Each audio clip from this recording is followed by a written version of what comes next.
Your belly is as yellow as his, is it? Then you shall both bleed with Lucien's blessing.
Ifan Ben-Mezd, my killer. Alexander smiles at you, a familiar smile from when he was but a boy in his father Lucien's arms. For a moment your lips twitch automatically in return, until you remember all that led to this moment. I do hope you are not here to try to kill me again. I think we need to talk. The same reason my father and I did everything. To protect the realm, as that is what the Divine is for. What price? All of Rivellon against just one portion? Any Divine would do the same, if it meant saving everything. You should be proud my father picked you. His best right-hand man. He knew you would make it. But he also knew that if he told you the truth, you would falter. He knew you well, Ifan. He looks at you slyly. Alexander was always easy to read, and right now his face is an open book. He's clearly remembering the conversation in which your fate was chosen. You realize he's telling the truth. It was what had to be done. No two ways about it. I'm sorry you feel that way, Ifan. You weren't raised by my father. If you were, you would understand. The life of some is nothing compared to the lives of all. Here is the truth, Ifan. I'm Lucien's son, and I will take any actions necessary for the good of all. Nothing can stop me becoming the next Divine.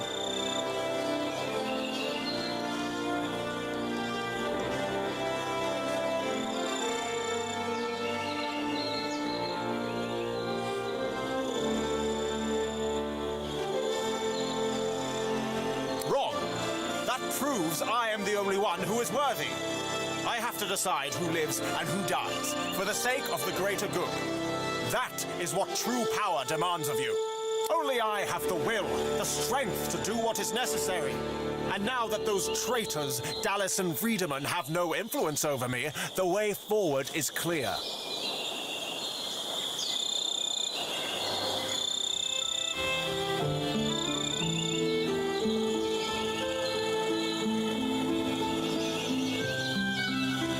She had her accomplice, Friedemann, pose as someone who could train me how to master my god-woken powers. But it was a lie. They sought to hinder, not help.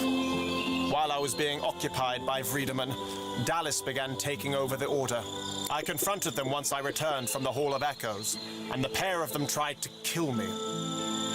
They must be Black Ring agents, tasked with preventing me from ascending. They won't succeed, though. I know what needs to be done, and I have good, loyal Magister and Paladin companions to help me see that it is done. I was born for this duty. As long as he lived, my father groomed me to take his place, to speak for the gods. And make no mistake, divinity is a duty, not a reward.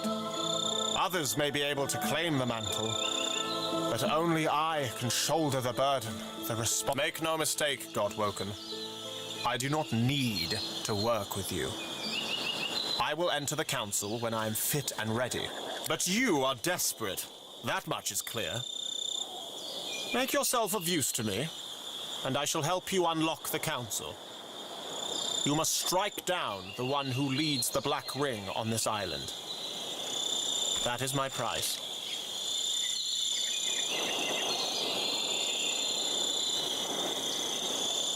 Do you really think the future Divine should take such risks? Besides, you're the one seeking help.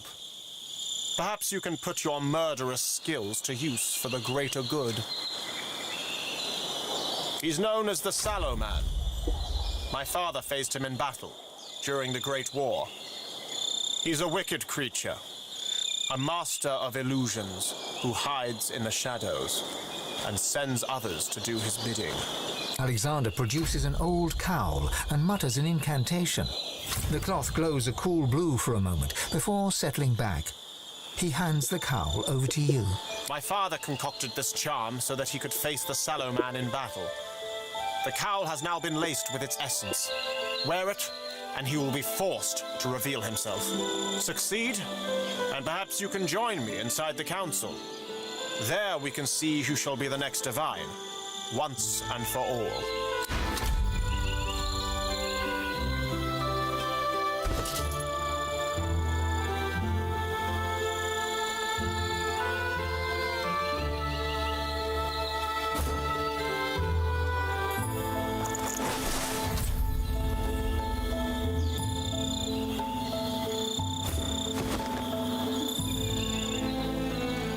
You're thinking the same thing. Alexander wants to be the new Divine.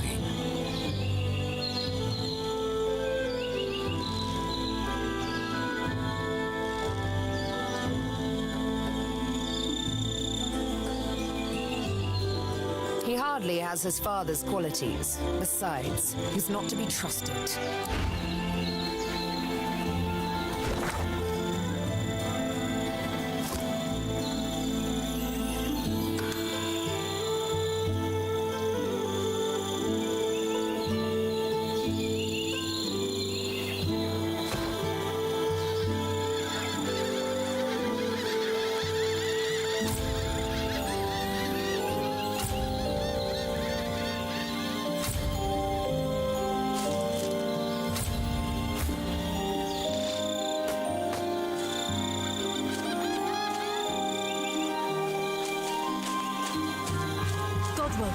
The Mother Tree calls you. Follow the spirit. Climb to the heart of the tree. The Mother awaits.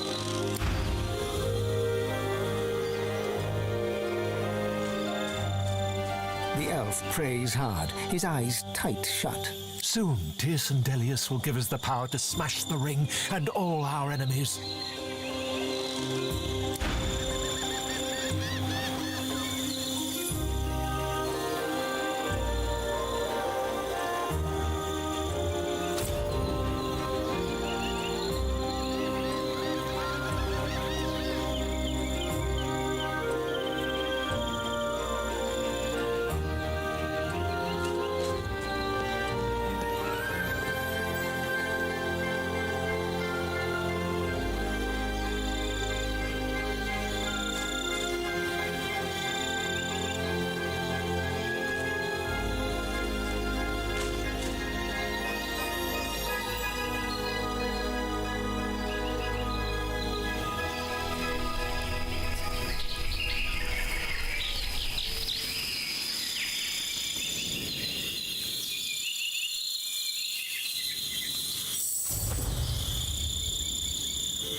strange device.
Two black ring wargs, heaving, stinking mounds of gristle and malice, play like puppies with a large crimson gem.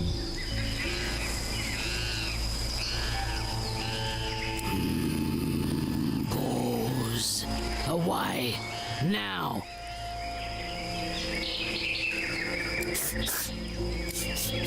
Smells good. They lick their lips, the gem forgotten. For now.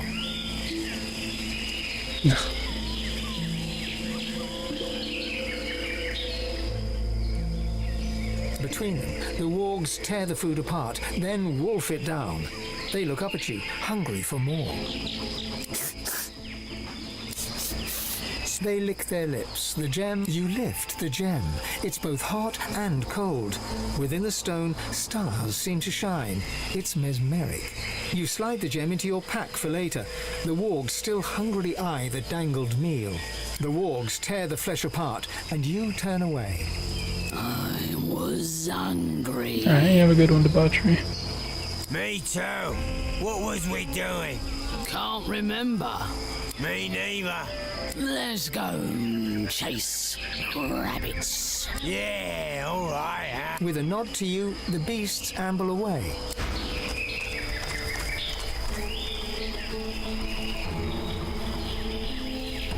The bunny gives you a dazed look, like he's not all there. Yeah, wow, what a shock. Yeah. Huh? What? Oh, hi. So, yeah. Hey, here's the thing. Don't get too close to the sticky out thing with the shaped thing near the door. Thing's dangerous. What a shock. Bye.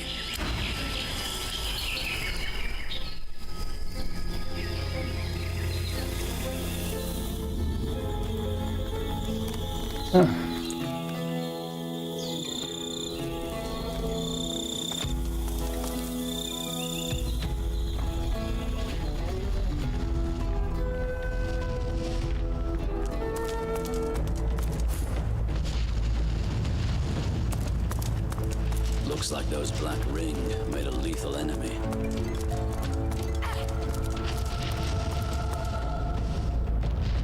You approach an undead, standing proud at the lip of a broken bridge. Understandably fearless of the fatal drop, she gazes into the lava sputtering below. Turning to you, she motions to the black ring corpses at her feet. Good riddance to bad rubbish, eh? Only thing I like less than black ring are trolls. God-woken, are you? I thought so. I see it on you like an aura. I see such things, for I am the Watcher. And I seek such things, for I am a seeker. I swore an oath. This oath I defended to my grave. I will continue to defend it until such time as the gods themselves deem it fit to end my vigil. I am one of the original Seekers. We swore to be Knights of the Council, Guardians of Godwoken, and Defenders of Divinity. Together, we failed. But still, I try. Alone. Unless the Knight of Duna has been cursed. Void runs through his veins where source once flowed. I am sworn to protect the Council and all within it. But that same oath renders me unable to lift a blade against him. Release the Knight's good spirit from his corrupted shell, Godwoken. Do this, and I will gift you with the last standard of the original Seekers. If you seek ascension, it could help you greatly in the trials along the way. My thanks, and the thanks of Duna's Knights too. In life, I knew him well. He would hate to be like this. Believe me, you would be releasing him from torment. Please do.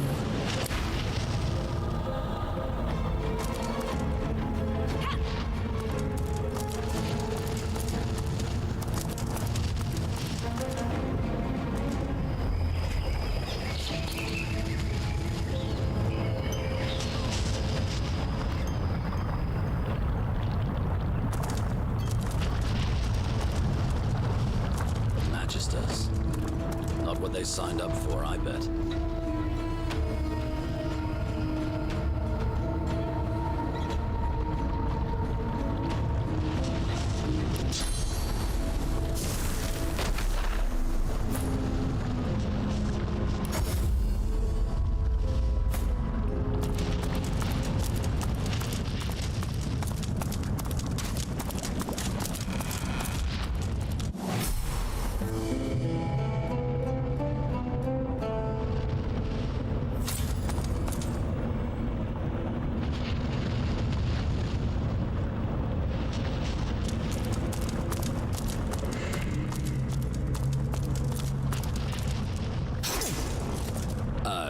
Statues coming to life?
With great armored fists, the Knight of Duna pounds his own helmet rhythmically.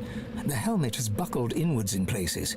Rivulets of blood trickle from beneath the visor.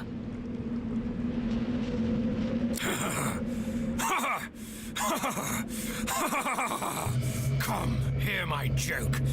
What is it that I guard? Ah! Wrong! I guard nothing. Do you hear me? Nothing! He showed me. He leans forward. Glimpsed beneath the crumpled helmet is a mangled face and crazed, unblinking eyes. It's all a joke! There's nothing to guard, only lies. You'll see for yourself once you're dead.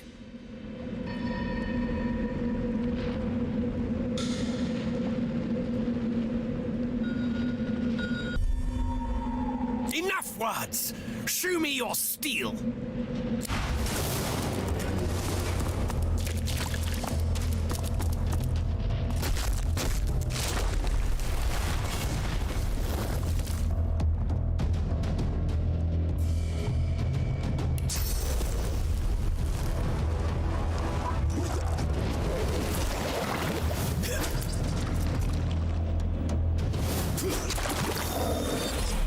Are you fucking kidding me?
Carved onto the face of the altar is a dedication in honor of Duna, patron of the dwarves.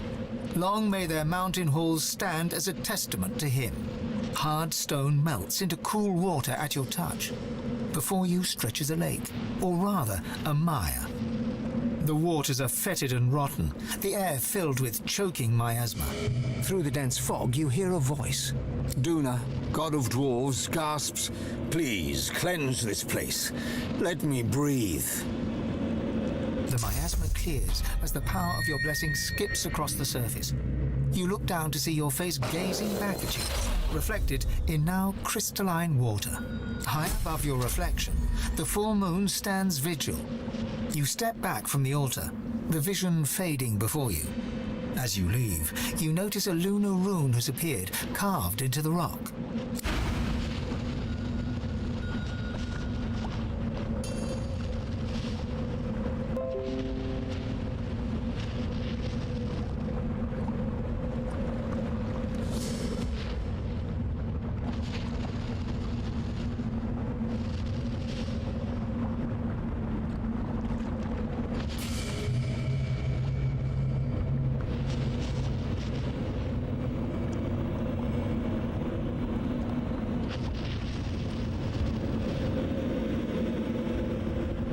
Guess I have to find all the temples and do that to them.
If you follow the God King,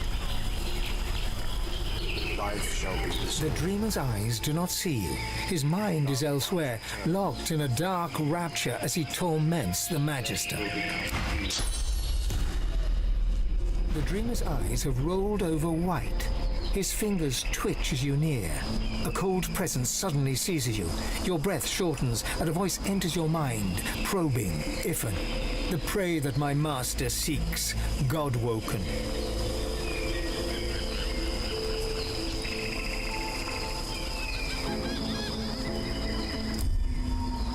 The dreamer's twitches give way to violent spasms. He's tearing himself from the dream world. His jaws tighten into a snarl. God-woken!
To none.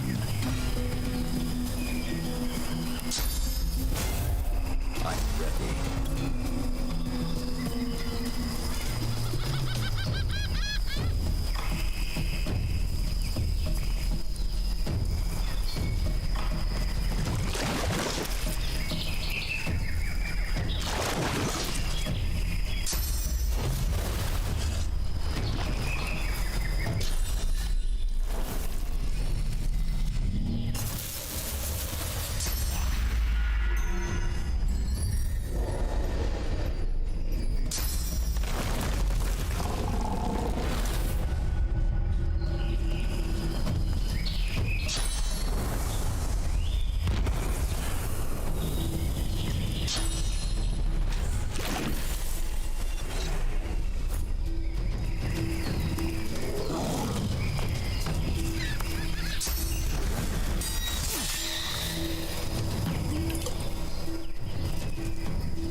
Prepare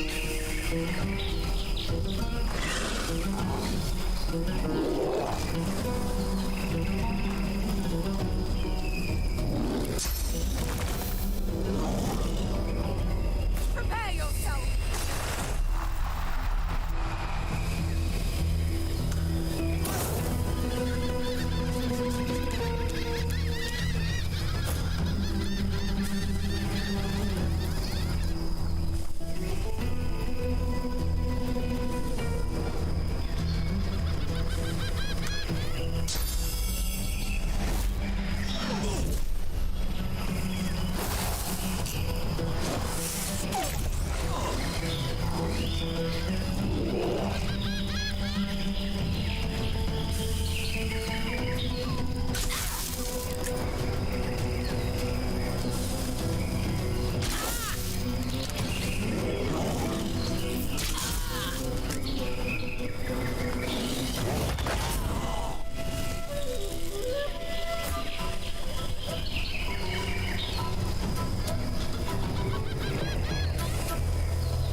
The gem feels both extremely hot and extremely cold, and yet sits comfortably in your hand.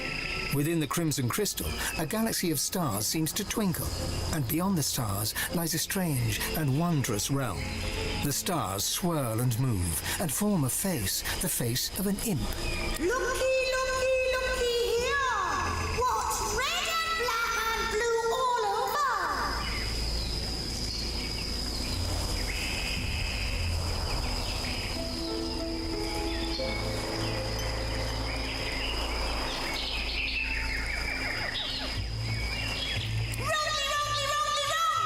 Your eye descends. Your eye! Now, looky here!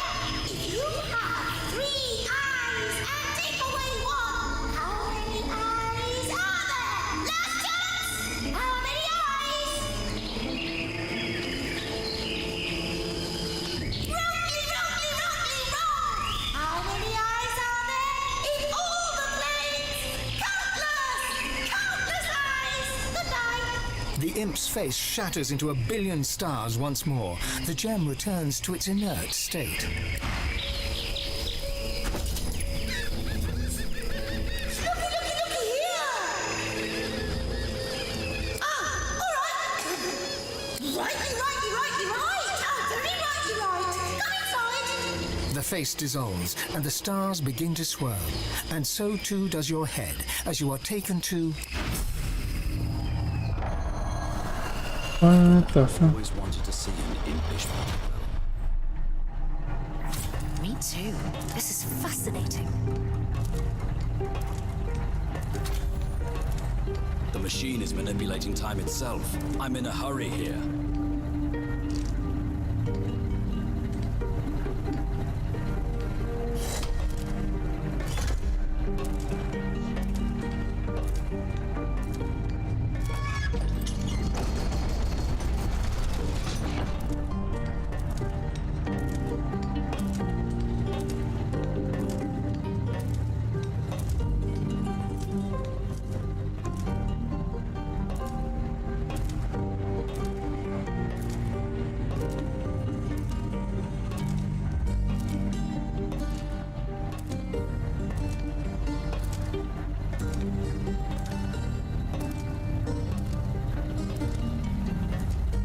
Love is not the answer. Answer search continues.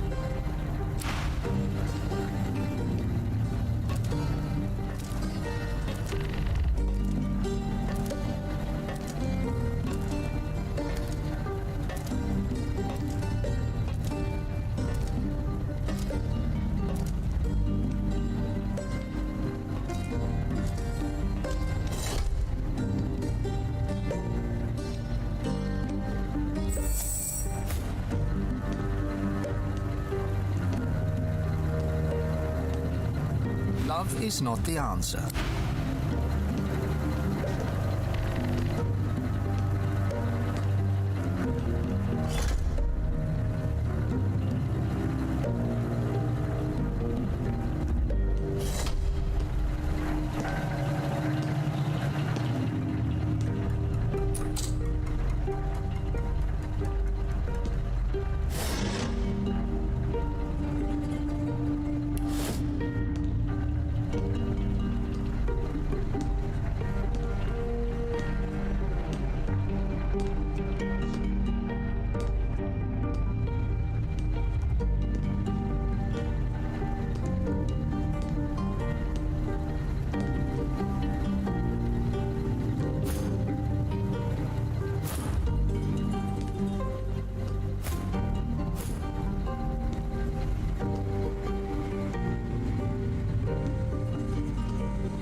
executing operator extirpation in 3.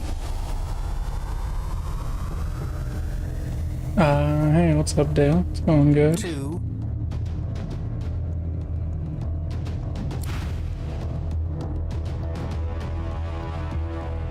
Am I fighting the core? Extirpation aborted.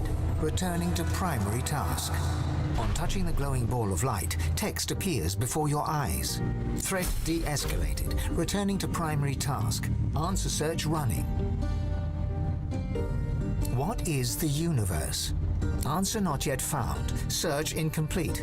Estimated search time 358,910,227 years.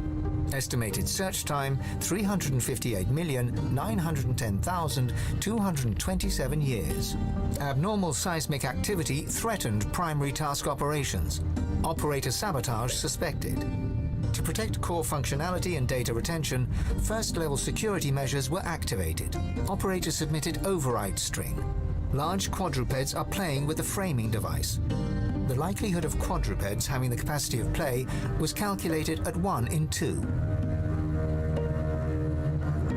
The likelihood of an operator lying about quadrupeds shaking the framing device was also calculated at 1 in 2.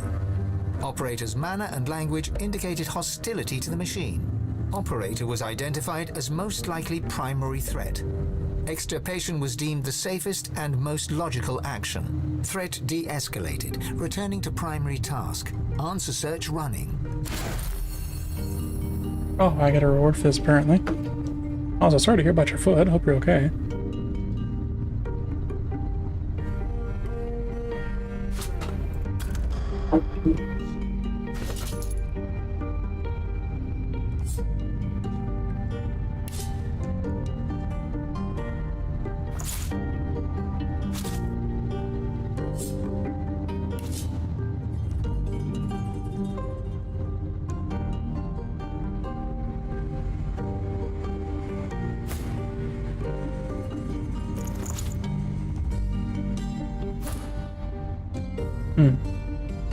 That's good.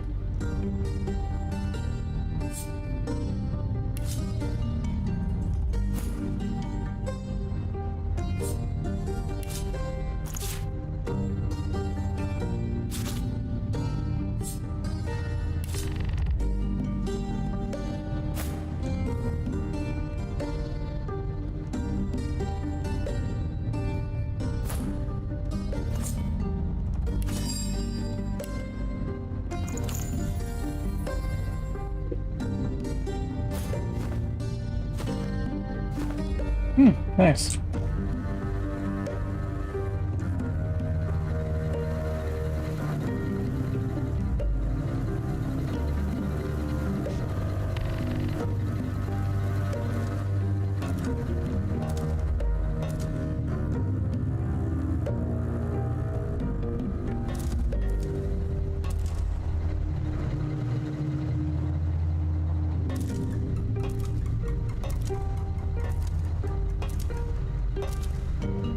Out to touch the altar. Its cold surface a curious foil to the thrumming and clanging metal that surrounds you. Your vision clouds, your head swims, and when the fog clears, you are still standing in the imp temple. You look around in confusion. This doesn't seem right. There's a cough behind you. Turning, you see Xantessa. Not some allegorical figure, not some awe-inspiring god, just her. She's leaning against one of the struts on the platform, taking you in. Moon!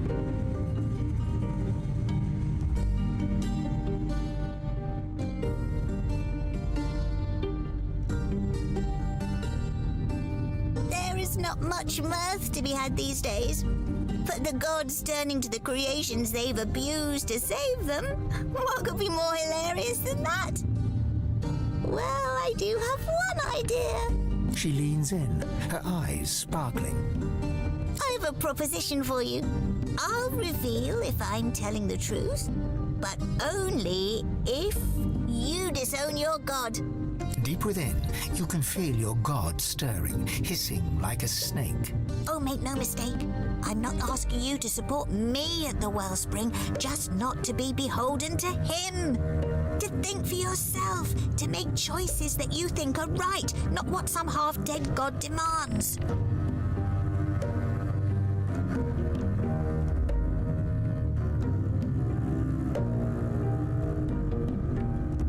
Your god flies forth, grasping at Xantessa's neck, but his hands connect with nothing. He spins, confused and snarling.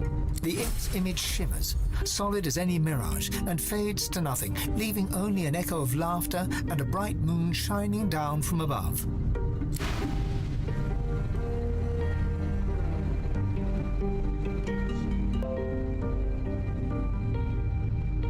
I don't know what to do with that information. Not the most fun experience, yeah. Giving chat any modicum of control isn't usually the best experience.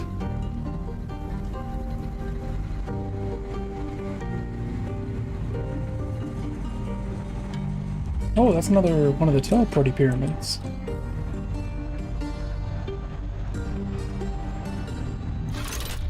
And there's yet another one.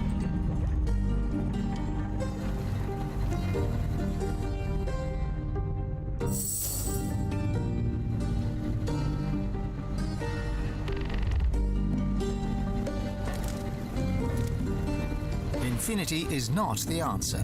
Answer search continues.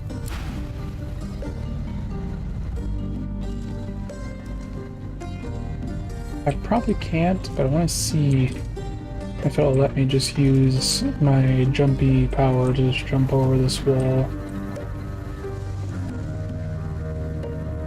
I don't think I have any other way in this area.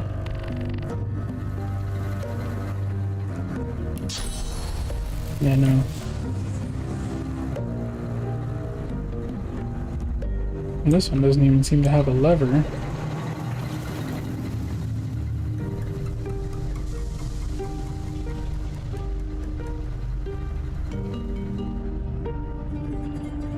There's lots of these switches on the floor, but I don't know what they do.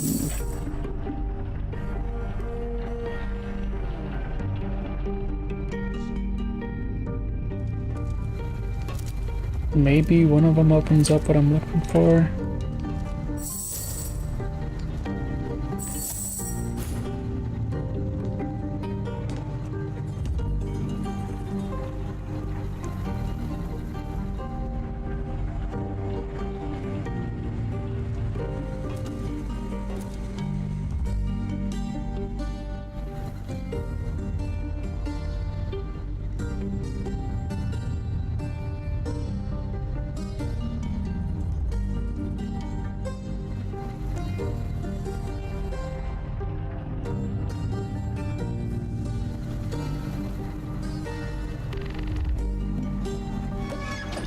So it does.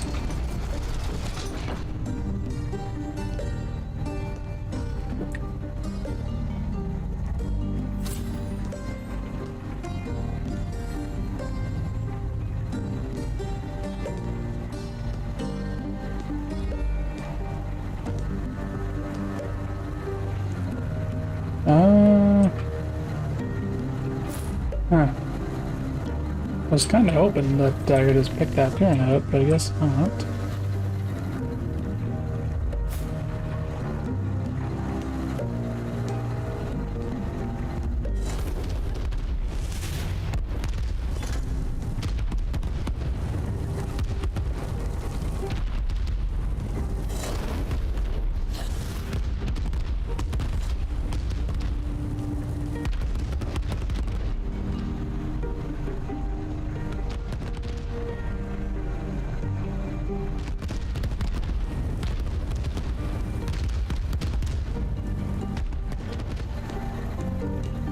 I don't know what this over here does, but I'm about to find out.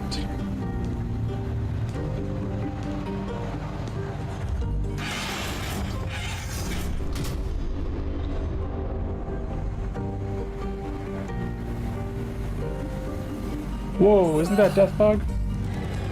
Alright, that is indeed Death Fog. Don't touch that, is what I just learned.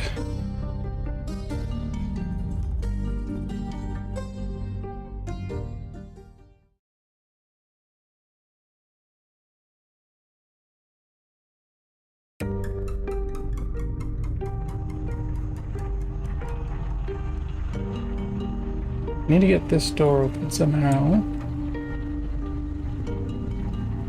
I'm guessing I have to grab this one instead of this one for some reason. Time for death, of the instant kind. Yeah, that indeed. That indeed. Let me see what this floor switch does.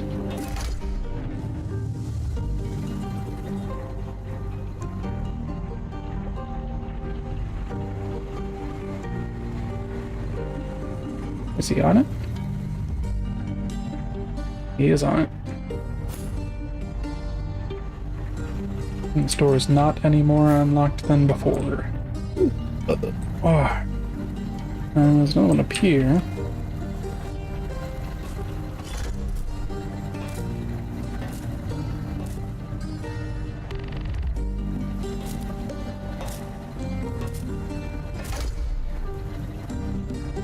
Alright, does that open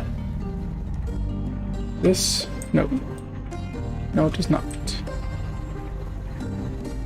Well, I know that these two just seem to activate fucking death traps. Or at least that one did. I'm not 100% sure what this one does. Can I disarm these?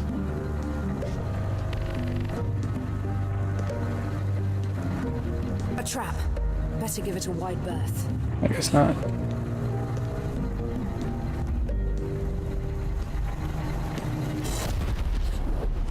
Okay, yeah, no, that just activates the fire again.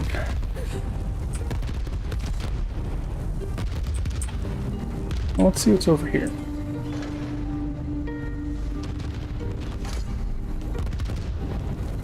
Meanwhile, let's get Ethan to hang out by this door.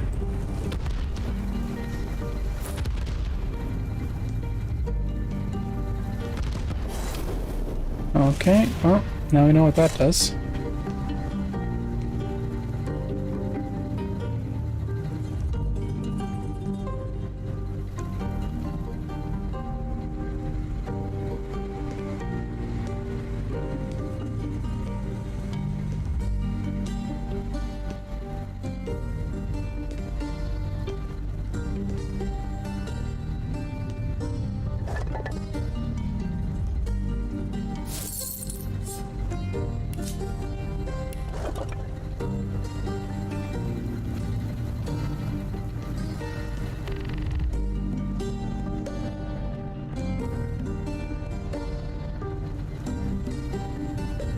Order is not the answer.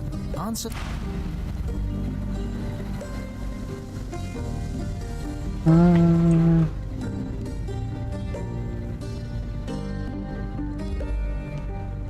Can't search. Oh, there we go.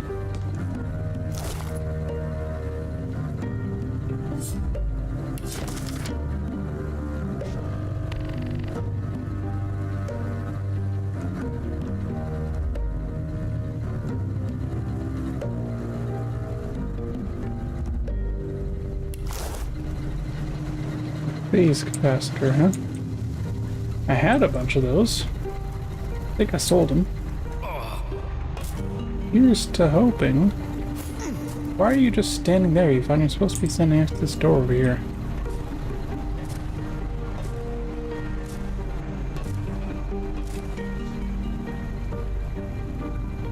I don't know what these do. I'm gonna guess they all activate that trap right there in the middle.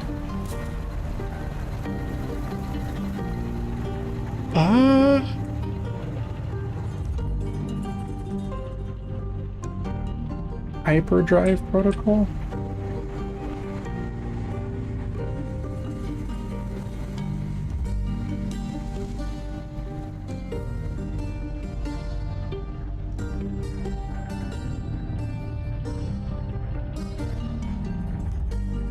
I am entirely unsure of what the hell I'm doing here.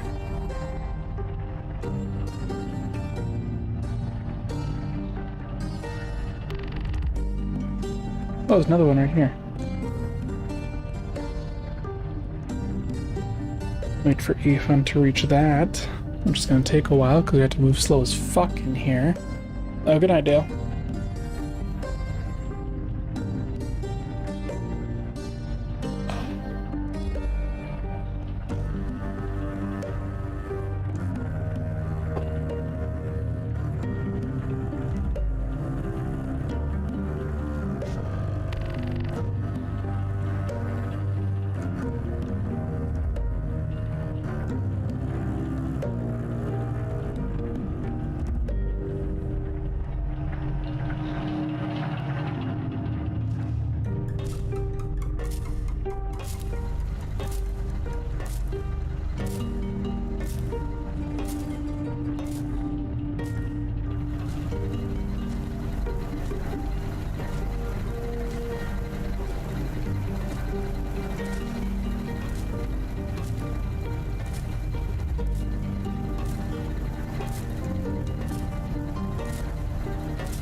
Alright.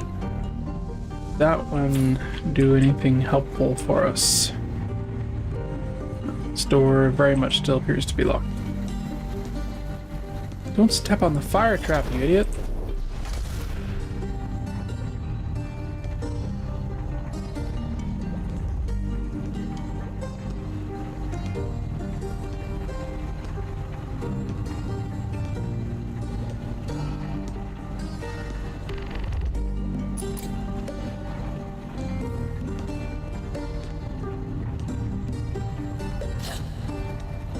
I wonder if Ethan couldn't just like get himself over there from like right here. You just leap across, open that up, and grab the pyramids and activate whatever this does.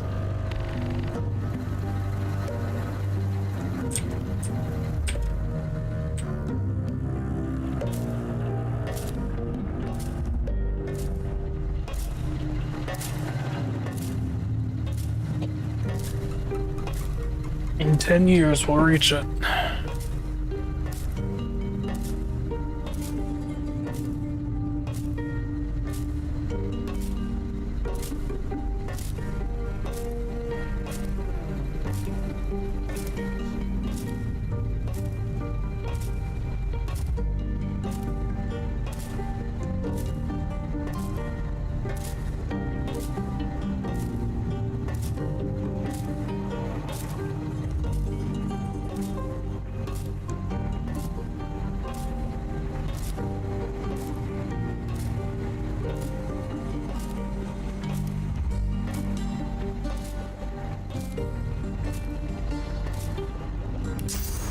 Yeah, there we go.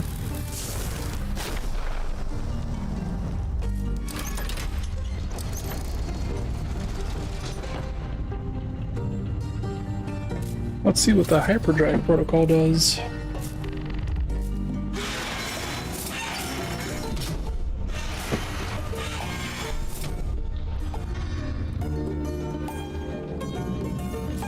Oh. Everything's fast now.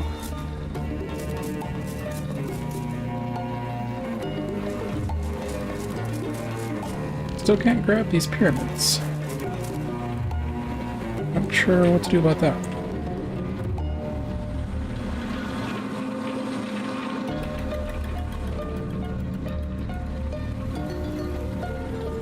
Well, I know this one's gonna kill me. What else is there to even go in here? Not really a lot. There is this, I can teleport back to that thing. I can take this little path here, but none of that actually helps me any. I jump from here to here.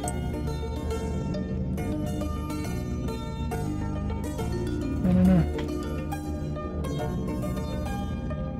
Let's see what's in this box though. Or I wonder if from in here can I use my pyramids to reach another location. No. It literally just takes me to him. I don't even get this selection anymore.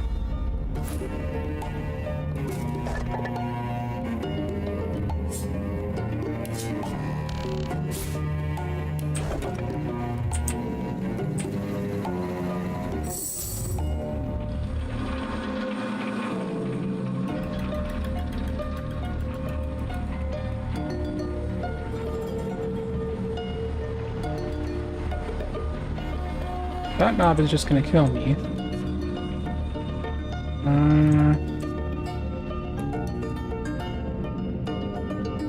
Yeah, I don't know what I'm doing here.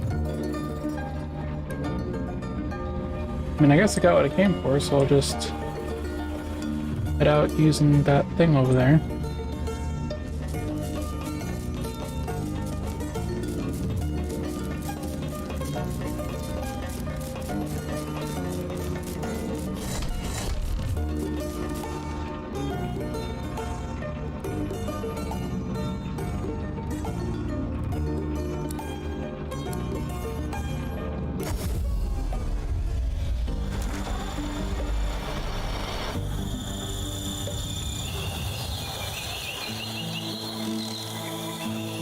There's another temple here.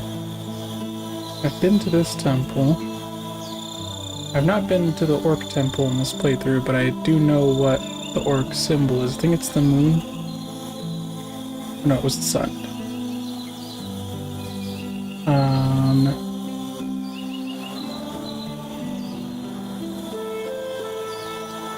This is the lunar shrine, which is where I have to put in all of those symbols once I know what they are. The lunar gate.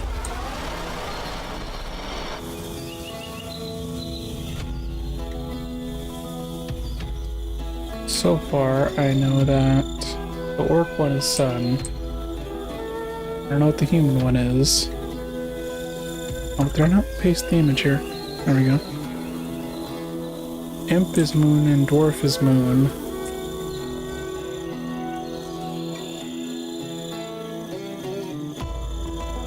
The dwarf one's already set to moon.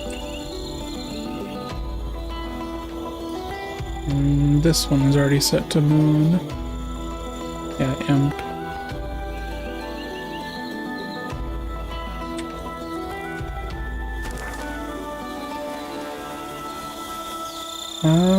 I guess we'll just go down here to where that temple is and figure out what needs to be done there. Oh, we should actually go back and talk to the watcher, shouldn't we?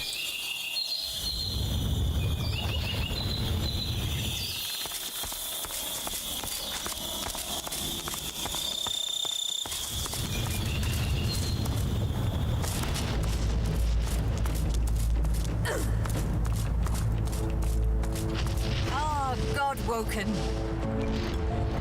You have succeeded where I could not. Please accept this with my thanks and the thanks of all those I served alongside. The blessings of the original Seekers upon you. She hands you a small yet heavy trinket, crafted of tarnished metal. Though cold, it feels comforting to the touch, like a worry stone or a familiar childhood toy.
Now we head to this one and see what's up over there.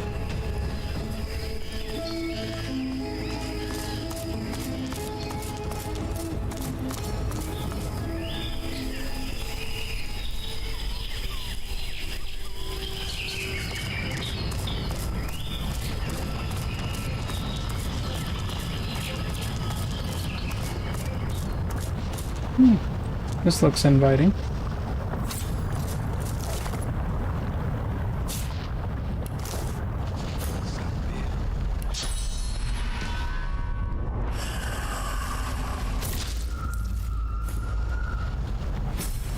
You suddenly hear something in the distance. A strange tune. Sabine freezes.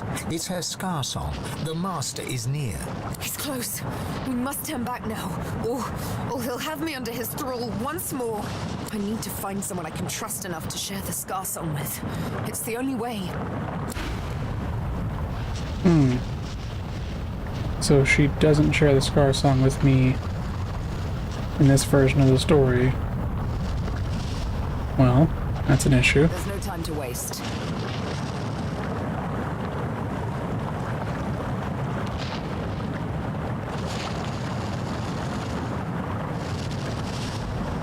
My, what a query to ask so out of the blue.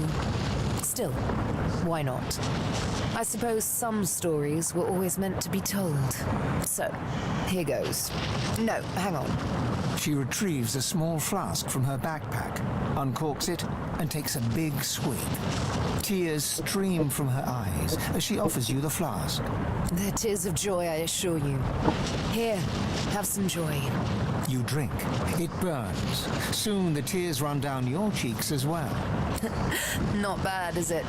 So good it has us crying like babies. Now then, the epic of The Master and the Scar.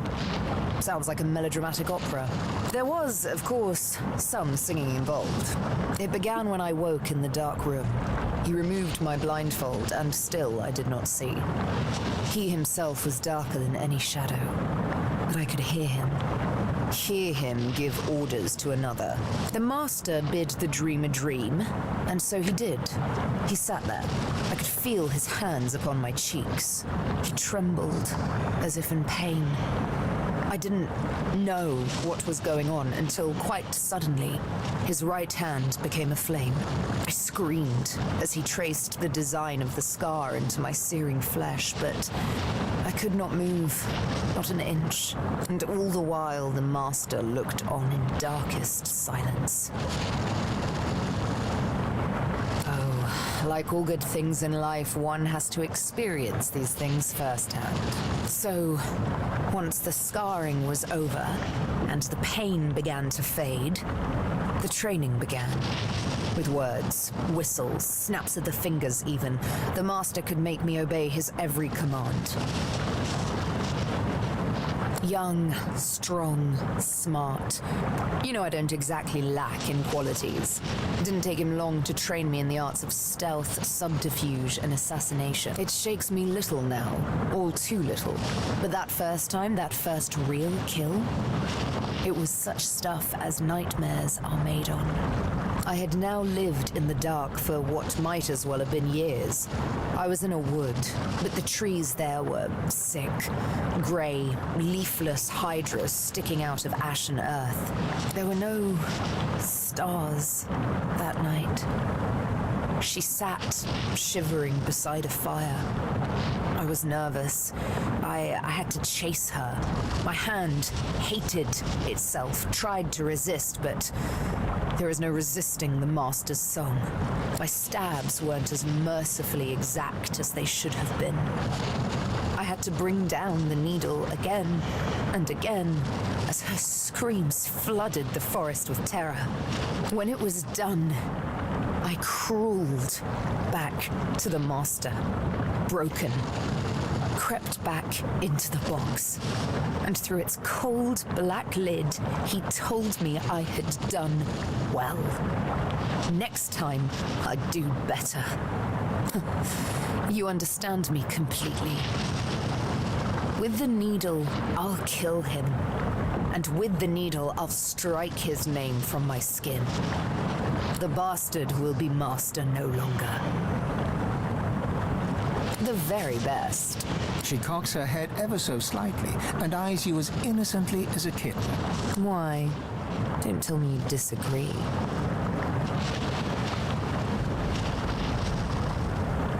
Thank you. I quite agree, and I'm sure I'll have mercy on you when I'm a goddess. You, but a mortal at my feet. In all seriousness, though, the prospect both tickles and terrifies me. I mean, divinity. Will it be a blessing or a burden? Would we be truly omnipotent, or merely the servants of an unruly universe, as desperate for control as we are now? And then there's the question that makes me shiver most of all. Would we still be ourselves? Would I remain Sibyl, or would my mortal soul die upon gaining divine immortality? Take the plunge and don't look back, huh? As good a plan as any, I presume. She sighs and closes her eyes, then smiles her easy smile. Such a silly game we play, to be a god. It's quite wasted on mortals, if you ask me. We are all of us too blemished to become immaculate. Ha! A tale of cloaks and daggers and daredevilry. Wonderful. She bows with thespian flair. Imagine a black room. It's been your room for years. You know it by touch more than sight, for it's always dark. And when I say always dark, I mean always dark. You're either in the room or in the box, for it's in the box that you travel. You're only let out at night, because you only hunt in the night, with the master's voice in your ears urging you on. And after it's done, you lie down in the box once more, with wet hands and mad red thoughts.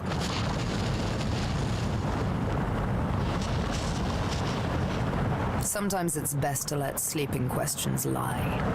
The thing is, the box didn't break me, though I confess it taught me to hate. One night, I killed a scholar. With my needle through his fragile old skull, he fell headfirst upon his writing desk, blood mingling with spilt ink. It's when I saw the ink that timid thoughts of rebellion first bloomed.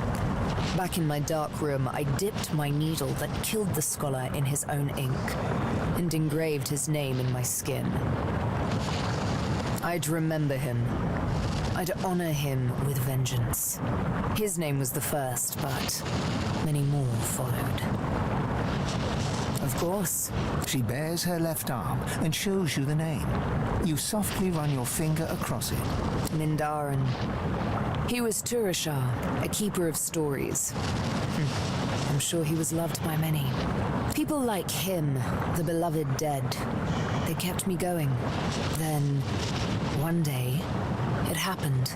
A gush of wind, a sliver of light. Light! I hardly knew it for what it was. A simple oversight that comes with habit. A door, left slightly ajar. That was all I needed to feel a rush of blood, a thirst for liberation like never before. I tore at the shackles that kept me chained to the floor, iron thick as a smith's wrists. Of course they wouldn't budge, they never did before. But now that I saw the light, something welled up inside me, a raw and undeniable burst of power. The shackles broke, and next thing I knew, I was free. I stood alone outside the ruins of a fortress, snow-capped peaks all around me. But the sun, oh, the sun. I had risen as if from the grave, and she kissed me back to life. Ain't over yet, honey.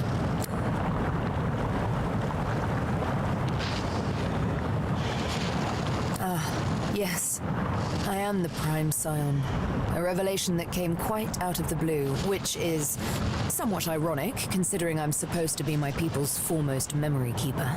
Quite slipped my mind, though. A slave scar will do that to a girl.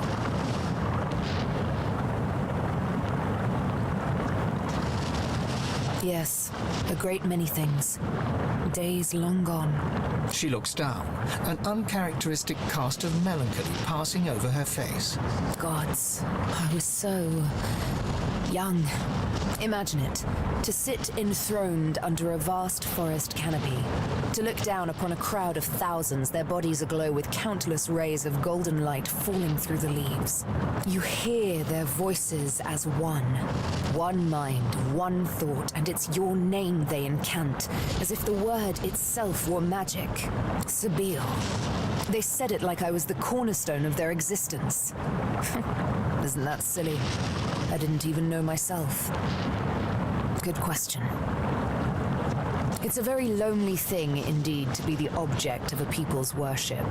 What is revered is feared at the same time. She absent-mindedly fingers her needle, hesitates. I used to love poetry. I used to love wandering the forests for days on end. I'd swim in the rivers and forget to dress after. It was fine. I was alone. I'd bask in the sun, sleep nestled among bear cubs. Nothing out there would harm me. But always, they would find me, the scions. Always the mother tree would call me back. For one day, I'd be free no longer. One day, my legs would be roots. To wander would be but one lone memory among millions. Clearly not. Though I must admit that even to sit on that throne amid that eerie crowd, destined to become leaf and bark, was not so dreadful a prospect as what came next. When I decided to run away from the mother tree with only the moon for my guide, it was a terrible journey. Soft-leafed branches became vicious like whips. Moss-bedecked rocks became sharp like the stone axes of old. I grew weary. I was bleeding, in pain, and how I gasped when for the first time an animal eyed me with malice and growled. That is when I heard them. The whispers and the taunts. The low howls of men. The snare cut so deep. The blindfold, it made me panic. The dark.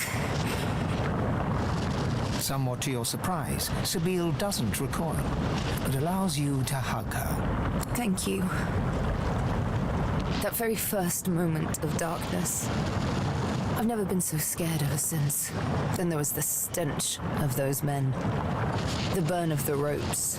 The jeers and the kicks. Until the dark went silent. Even those barbarians didn't dare speak in the presence of the master. But I'll not speak of him and his methods. Not now, anyway. If ever.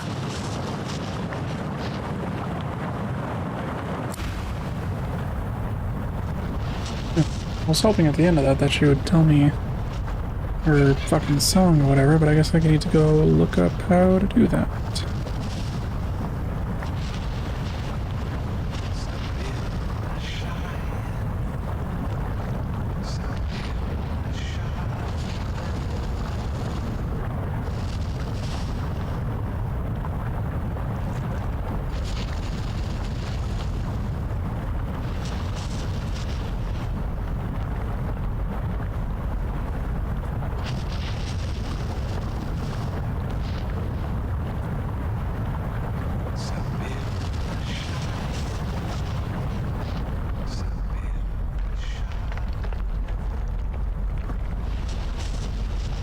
Oh.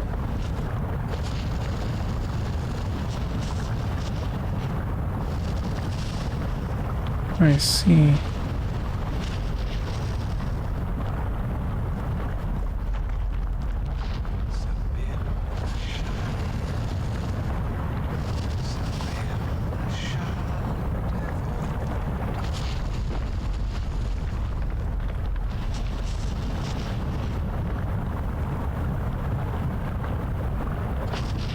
So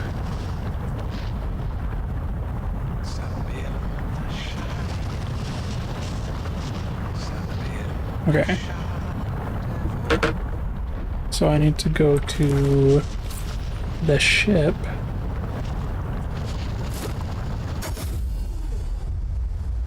And dismiss her?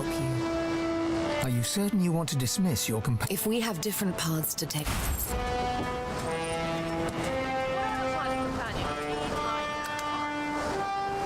Oh wait, and then where the hell is she? Downstairs, I guess?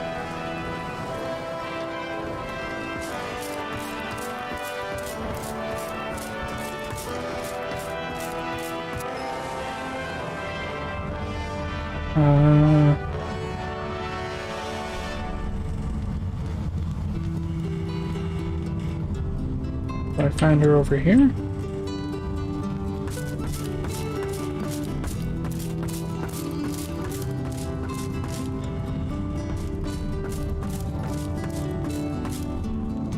No, clearly not. Maybe I need to go down one more level.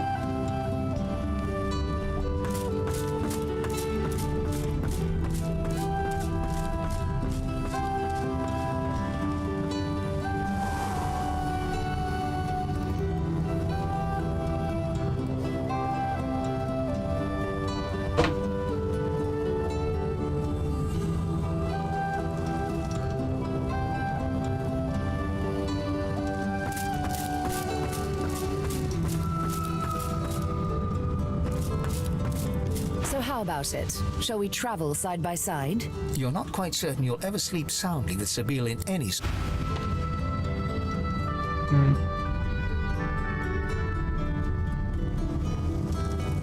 Well, it doesn't bring the option that I want, but oh well. I guess let's just head out and see. Someone else said that if I take her back to the island, then the exclamation mark would pop up on her head again.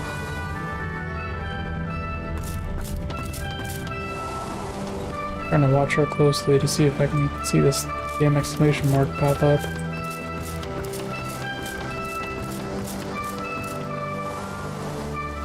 Come on, Sebel.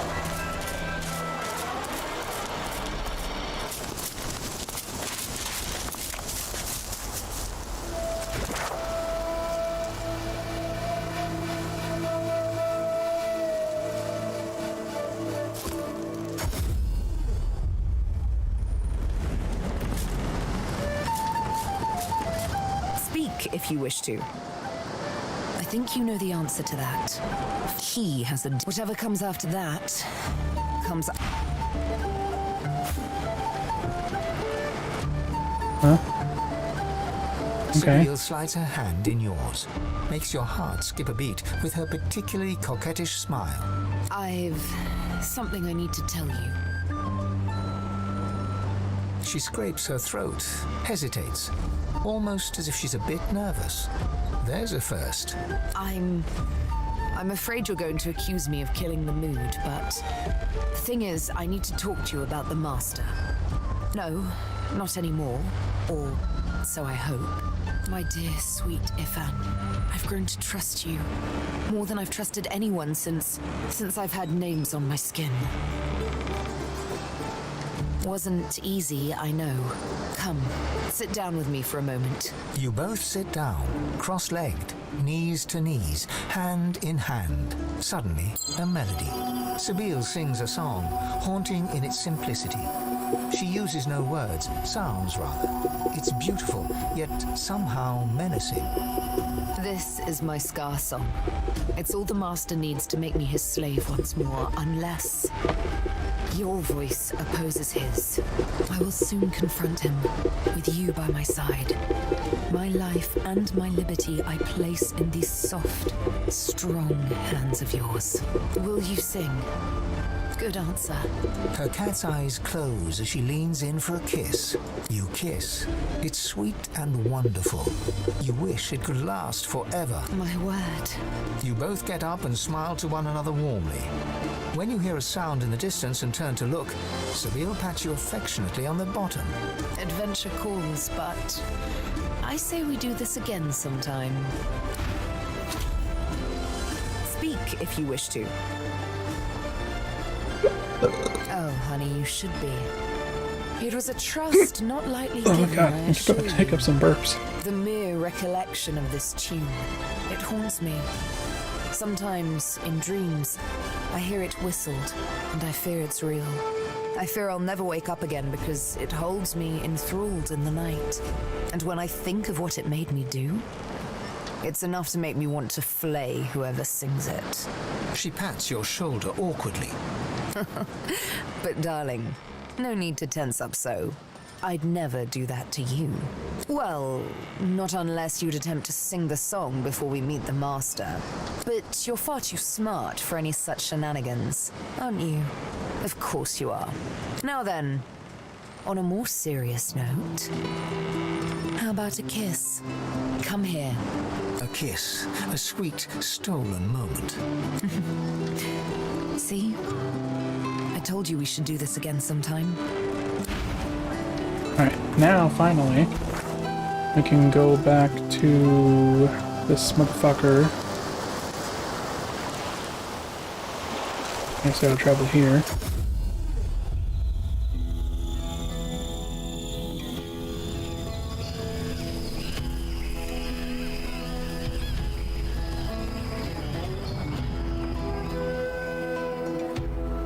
This is where we're trying to get to.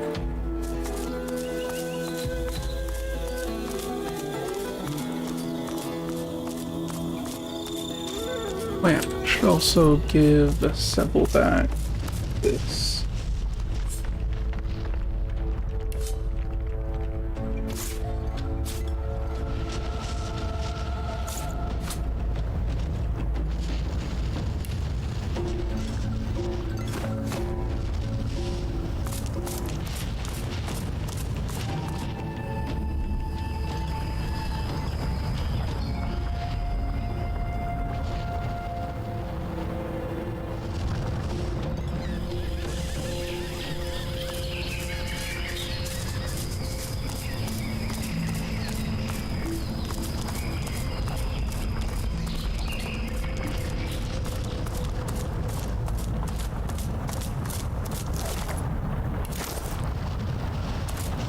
One step, then another, ever closer. You can tell from her bearing, Sabine has never been so ready to kill, so on the brink of impending action. She's like a cat, all concentrated muscle, that split second before it pounces. Another step, ever closer.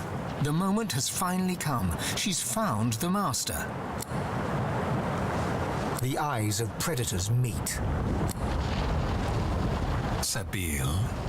He snaps his fingers, and she involuntarily snaps to attention. Here you go, breaking my heart. That's the plan, mastermind.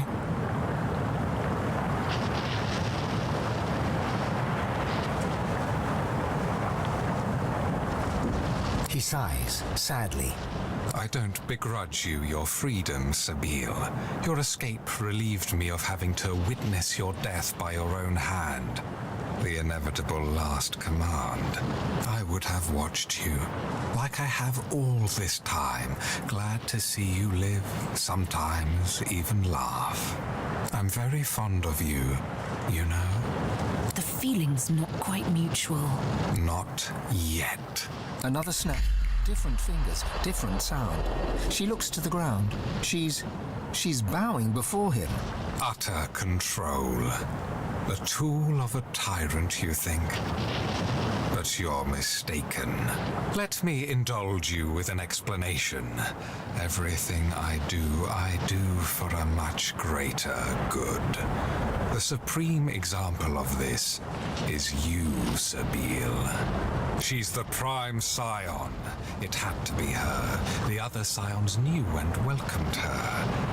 They sought out their own killer. It was all so very elegant. What I did had to be done, Sabine, and I had to be the orchestrator, for I am the House of Shadows. I am the Fate Weaver. I am the hand that guides a blind world. Sabine slowly draws her needle. Time to get to the point. My, you still have the needle I gave you. How very gratifying. A fine instrument, is it not? Precise, exact, just like me. Just like you.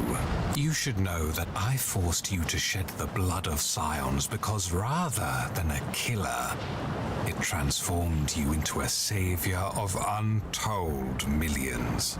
Here's the final truth, Sabine. The true evil here is not me. It's you. The Mother Tree and her scions do not seek to carve out their own part of peace in this world.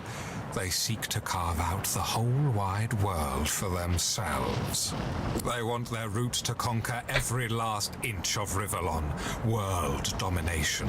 The prevalence of one race over all others. That is what they desire. That is what I counteract. He died the day he met me. Death, death, death. Did I create a monster after all? I don't begrudge you your freedom, Sabine, but you came looking for me driven by no more than ordinary bloodlust. All you see is red. You've lost sight of all reason. You know how the scar works. You know I have but to sing a single tune. You've no hope whatsoever of defeating your master. He sings. The scar song swells, 1,000 tiny needles in Sabile's soul, chipping away at her will. She looks at you with hope and defiance, gives the signal. You must sing the song.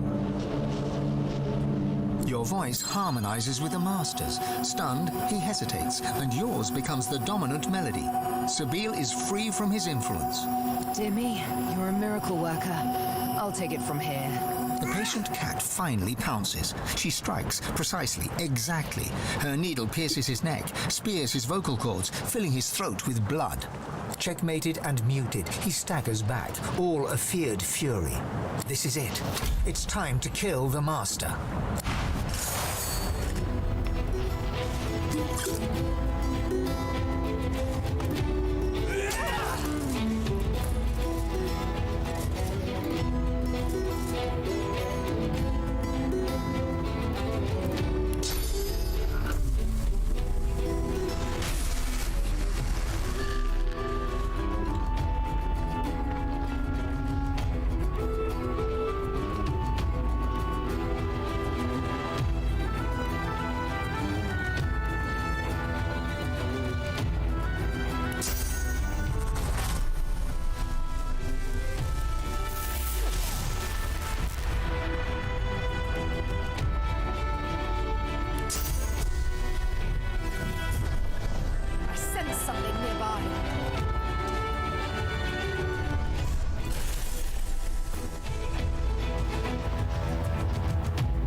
yourself.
Speak if you wish to. It feels magnificent, if somewhat unreal. But first things first. You look on as Sabine bares her arm and drags her needle across the word master like a knife, drowning the black ink in blood.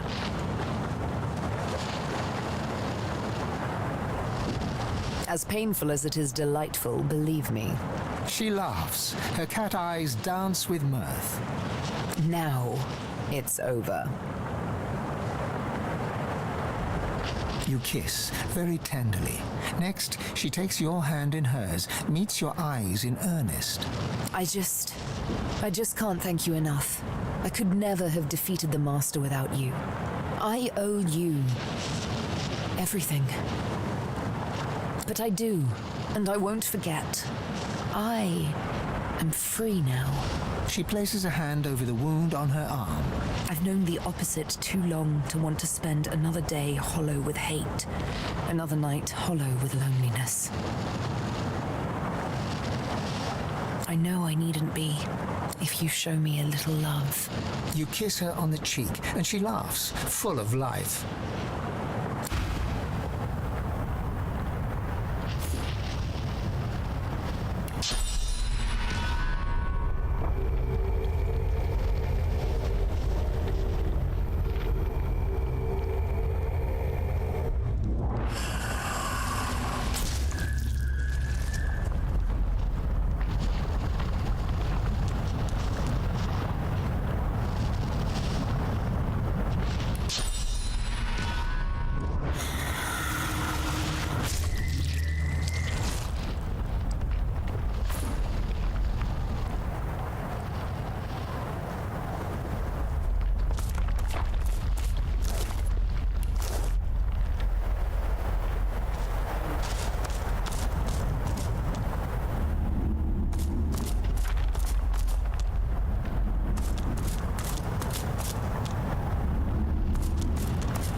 The air is thick with heavy flakes of ash.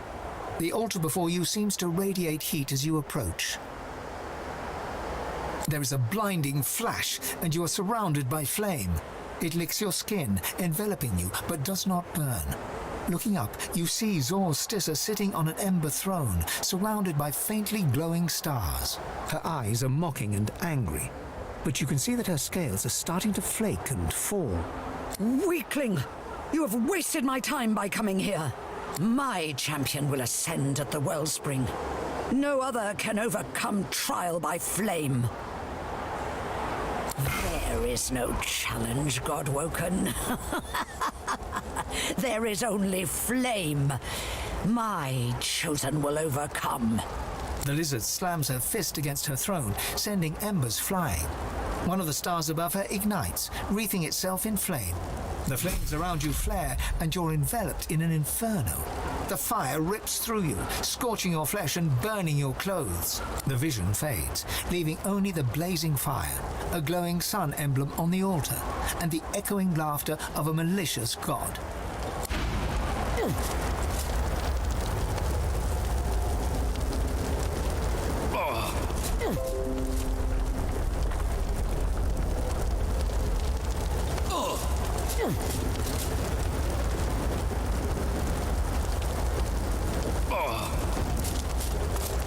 And that's another one done. I want to say there's something over here. Oh, there is.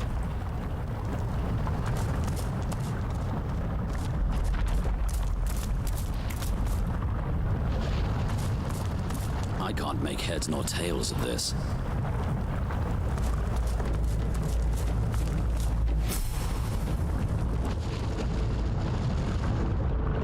This is not quite the safest place I've ever been. Better find a way inside before it all goes up in smoke. And us with it. Countless symbols cover the stone tablet's surface, forging a riddle between several languages. You make out one ruined line. The champion must offer a burning stone to the dragon's mouth. There's hints of ash and scorched earth around the stone, but the source of such heat is unclear. There's hints of ash and scorched. There's no reaction from either the inscription nor the skull. If only it had been that easy.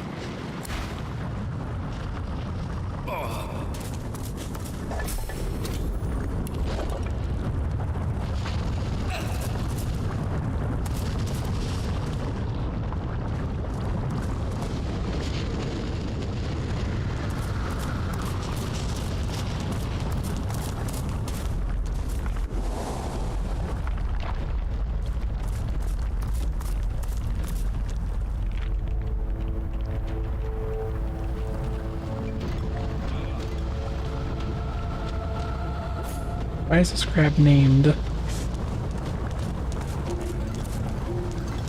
You there!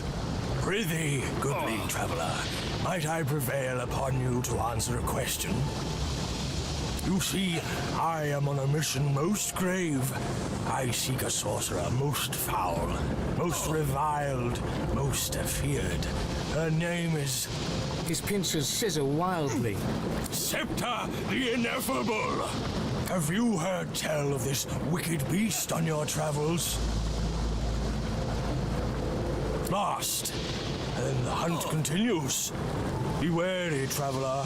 Where Scepter travels, doom soon follows. Imperio, away!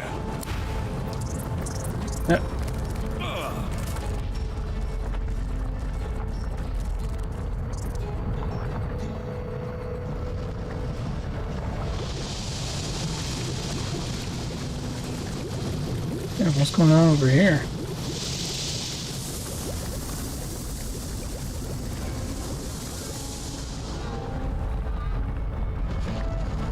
Alright, well I have 4, I guess 5 of the 7 things now. This looks like another temple. Don't know how I would get into.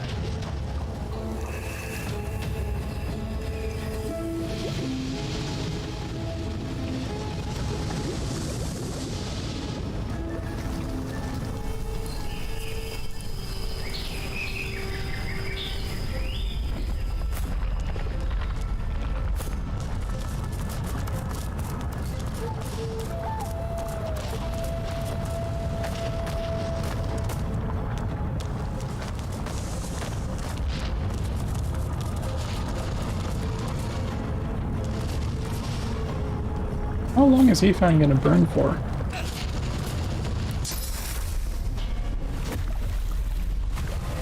There we go.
Wait, is that the entrance right there?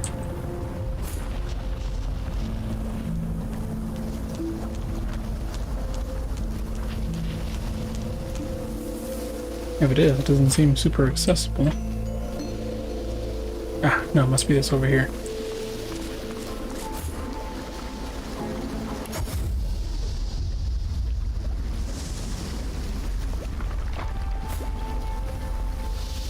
Part of the Divine Order's fleet by the look of it. Hellfire must have rained down.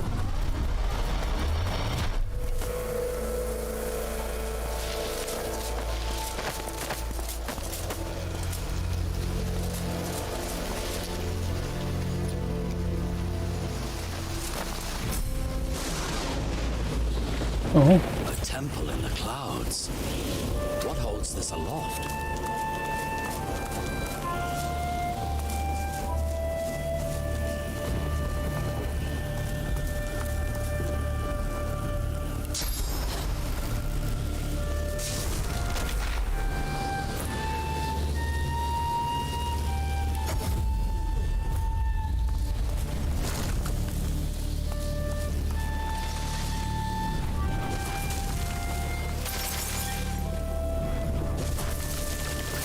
Anything seem different now?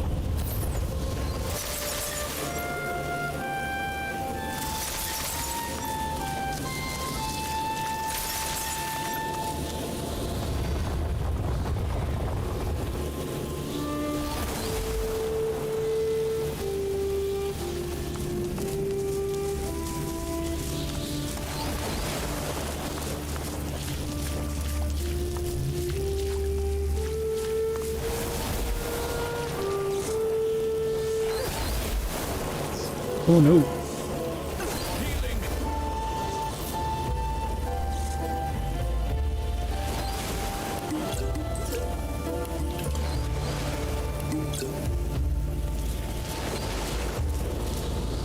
Now to find out what effect that had.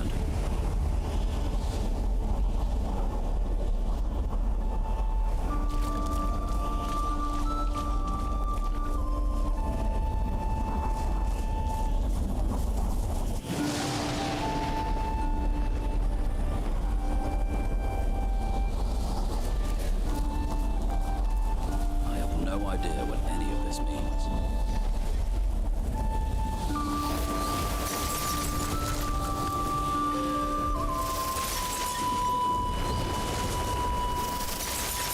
More of those damn sentinels.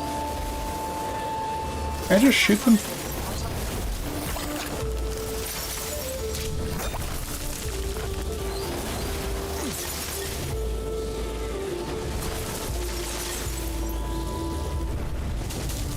What's going on up here?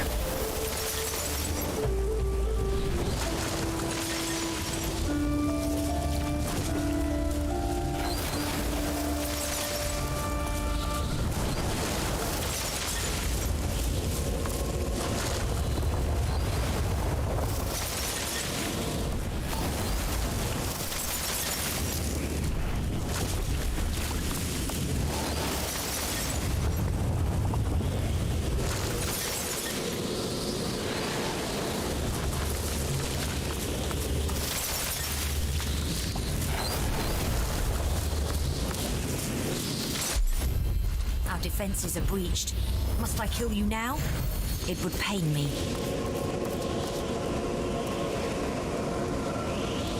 I am relieved. I greet you. I was Amadia's chosen champion. She gasps and bows her head in deference. Forgive me. Please. I hold this boon. It is Amadia's. It should be yours. A pair of gloves, beaten and worn, but clearly of the highest value, especially to a wizard. I came to the council to learn to be divine. I failed.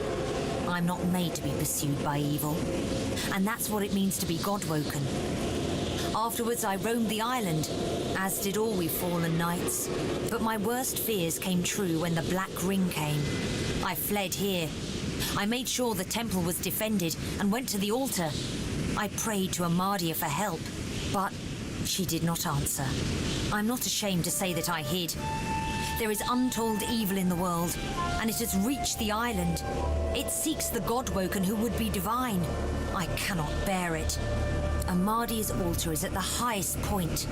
Climb to the sky and you may find it. But be warned, Amadia rarely answers now. And when she does, she sounds unwell. May she speak to you with love. She bows her head in deference and allows you to leave.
Flits in the background as you approach the altar. Laying your hand on the weather-beaten stone, you feel a gentle heat. A sense of warmth and peace fills you. As you whisper your words, you feel the world around you melt away. You open your eyes to an old log house, a roaring fire, and a door ajar. Pushing the door open, you find a bedroom, comfortably furnished. In the middle of a bed, wrapped in blankets, is an old, shivering woman. It is so good of you to come. I'm so proud of what you have accomplished, of the hero you are becoming. You will be at the well soon. But first, I must ask you for help. She leans forward, grey hair falling to frame her wrinkled face, and whispers. I am so hungry. I need to feed. I need your sauce. The woman takes you in her arms, pulling you close in a warm, soft embrace. You almost can't help relaxing as her warmth spreads through you. You're still breathing in her scent, the smell of home, when you feel her claws. They press into your back, tearing cloth, breaking skin, pushing deep into muscle. A gasp escapes your lips, and you sense it, her ferocious hunger as she starts to feed. You feel your source draining away, your energy sapping, your own hunger becoming unbearable. You push her away, staggering backwards until you rest gasping against the door. The figure in the bed draws the curtains and smiles as she is bathed in moonlight. She turns back to you, her grey hair now streaked with gold. She gets out of the bed, walking towards you, but you feel your god pulling you back, pulling you away from her claws. The room fades, but Amadi's moon remains, now emblazoned on the altar before you. Alright, let's see, add another one.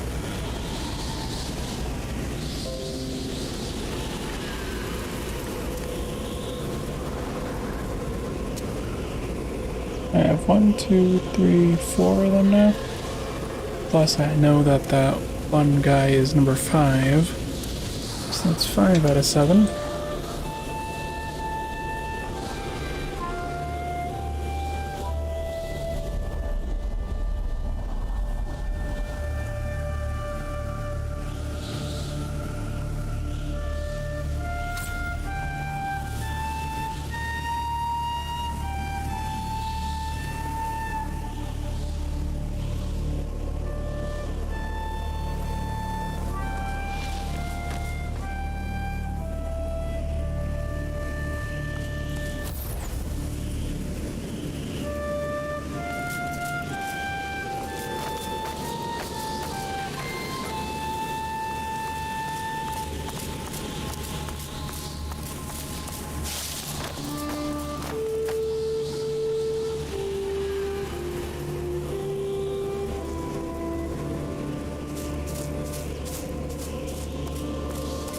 Before you stands a shrine to Amadia, her solemn face carved of ancient stone. This statue of Amadia seems ancient. Moss blooms from cracks all over the stone, and tears of rain stream from her eyes. A hollow space marks the center of her creased brow. You pray to Amadia, yet no words from you can rouse a response. You feel a presence awaken within the stone. An ancient awareness reaches out to you, swirling through every cell of your body and every mote of your soul. Lightning flashes and thunder rumbles. Static electricity crackles all around you and dances over your body. Yet you feel no jolt or shock, and it fizzles out as soon as it touches your skin. Then the awareness recedes from you, ebbing back like a tide until you are left completely alone. Alone with your thoughts, alone with the blessing Amadia left you with.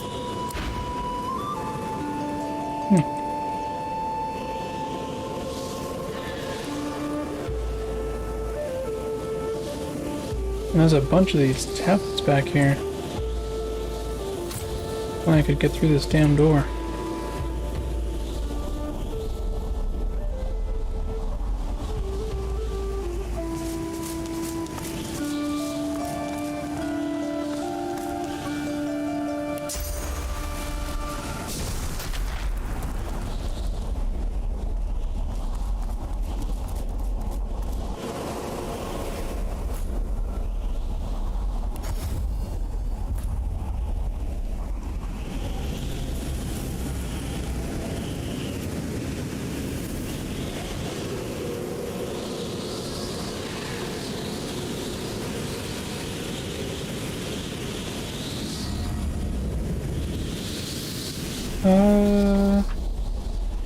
Am I in the wrong place? How do I leave?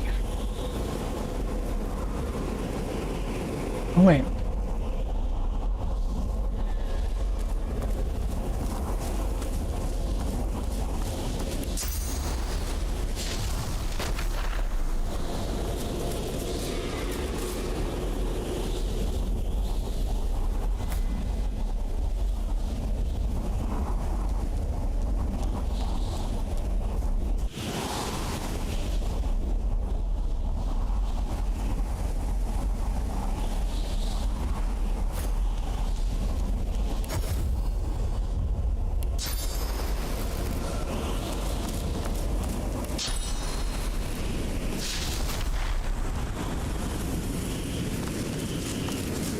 Before you...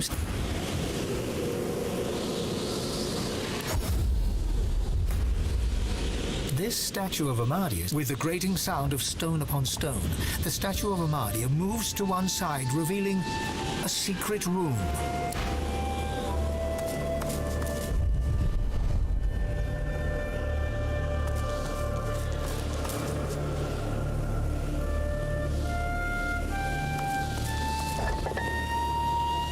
Wow.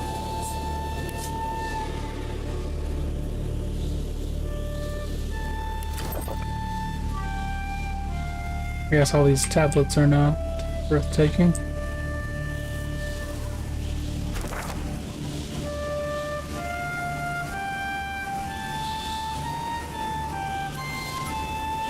Okay, so how do I get back down now?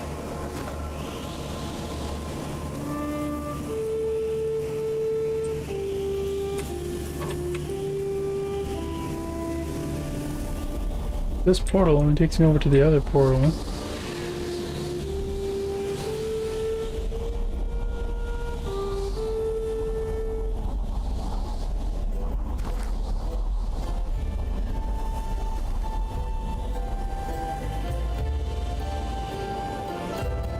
Ah, probably this.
Alright, well, I'm willing to bet with 5 out of 6 I can probably just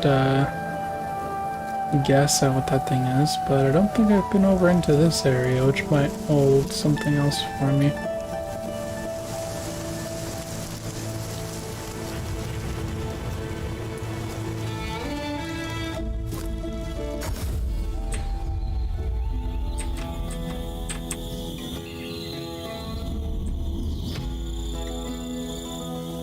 I've not been... do not know what the human one is. Orc I know is sun. Have I seen the elf one yet? I don't think so. No. The imp is moon. This one... most of them are moon. I just know... okay, apparently this one is not moon.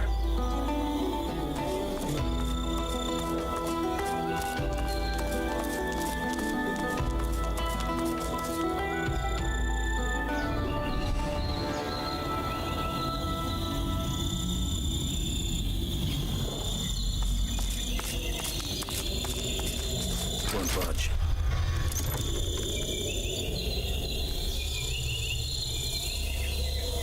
Yeah, because all the rest of the ones that I know are moon, except for...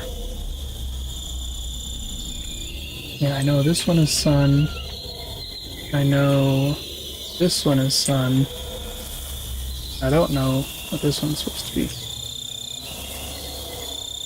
Or this one. No, wait, didn't I just do that one? Yeah, hers was moon. So I know this one is moon. I know this one is moon. I know this one is sun. I know this one is sun. Don't know this one.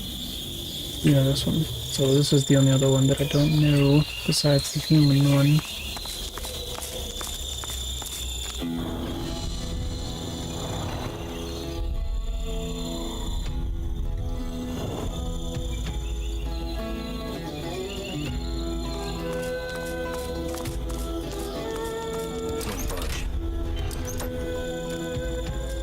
What a strange device.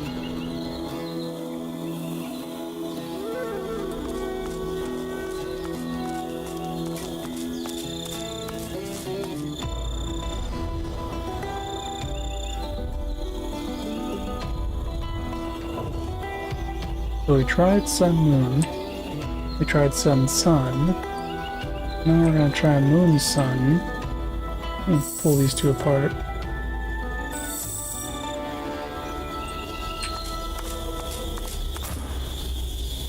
Ah, why do you stop moving when I switch characters? Won't budge.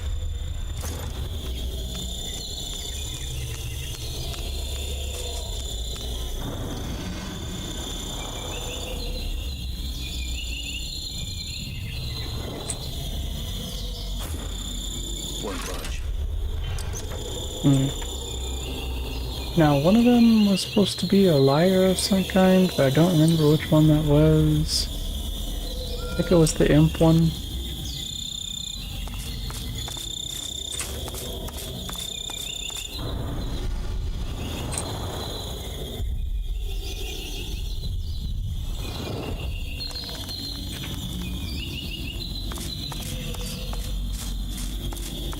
Force won't work.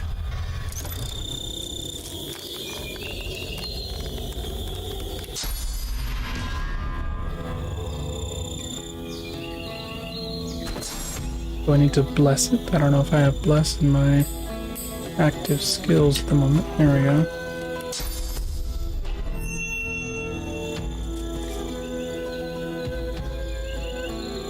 What a strange device.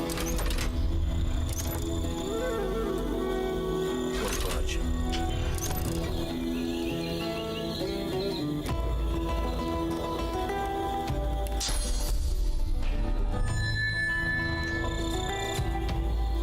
Won't budge. What a strange device.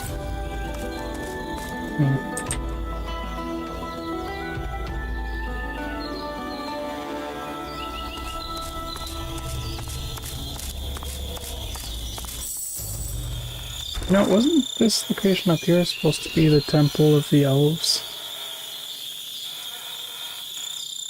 Maybe if I take a jump to right there, I could find what I'm looking for. Or maybe something in here. I don't think I've gone this way. I think I have gone this way. Yeah, because this is the Temple of Tirasandelius, so we ought to find something related to the feller around here.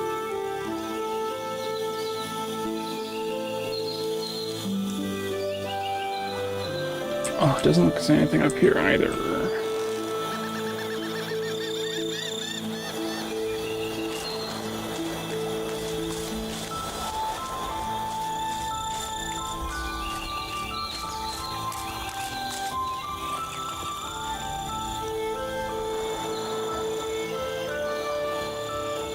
Am I tripping, or is there not like a small path over here that it says I can take?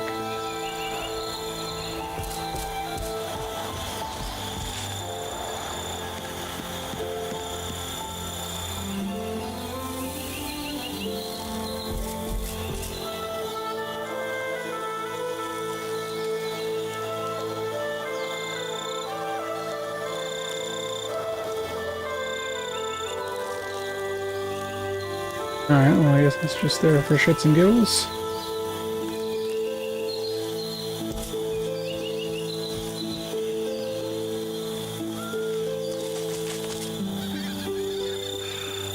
Useless.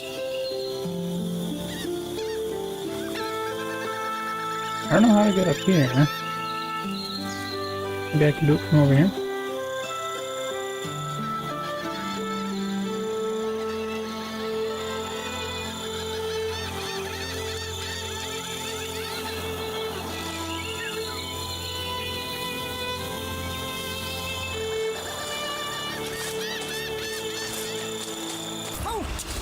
Whoever you are, I suggest you back away before... Stand down, Magister Rowe. This one is an old acquaintance, shall we say. Let her approach. Yes, my lord, of course.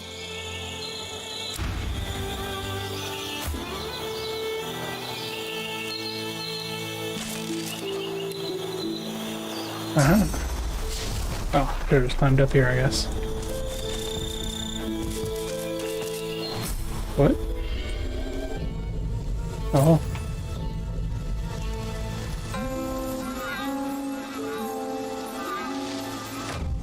Let me talk to her with this one. You don't look well. How vulnerable you are. I am the scion of the Mother Tree. Her heart speaks through me. The Mother gave you a gift through Sahila. She gave of her power, and now she is ailing. Now you must come to her aid. The Mother asks you to help her. A lizard assassin stands near. A prince of shadows, come to strike at the heart of the elves. He must die, this lizard as Doombringer, and you must bring me his heart. The Shadow Prince is on this island, seeking our annihilation. He is the master of the House of Shadows. He is a terror that breathes. Please, cut off its breath and bring me its heart.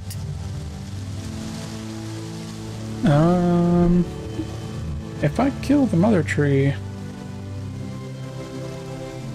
I'm just gonna do that route real quick. You would bring death? Death comes to you.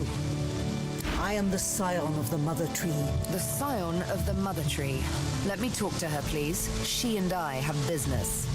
I have the Shadow Prince's heart. Enjoy. The scion eats the lizard's heart, one chamber at a time. 1, 2, 3, and then it is gone. She holds her hand out. This may aid you on your journey. It is a powerful rune. You may use it as you wish. Subdue. Your actions cause great pain to the Mother. You cause great pain to all elves when you run from duty. You cause great pain to yourself. But now you are here. The Mother forgives. It is time for you to fulfill your destiny.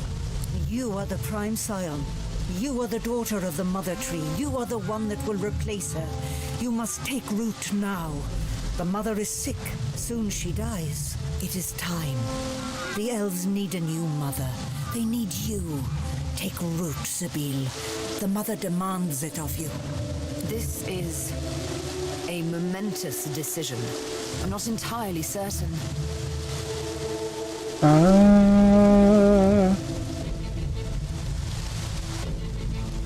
I would certainly prefer Sebel to the current Mother Tree, because the current Mother Tree wants to take over the fucking world. But I have no idea what to tell her.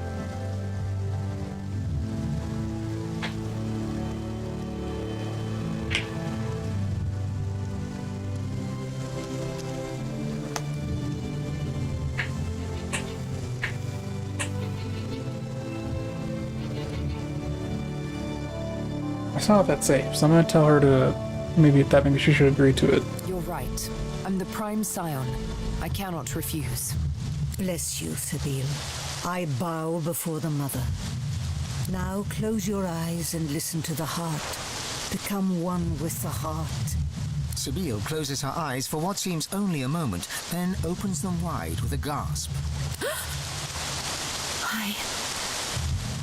I heard the great ancestral heartbeat. Louder and louder, in unison with mine.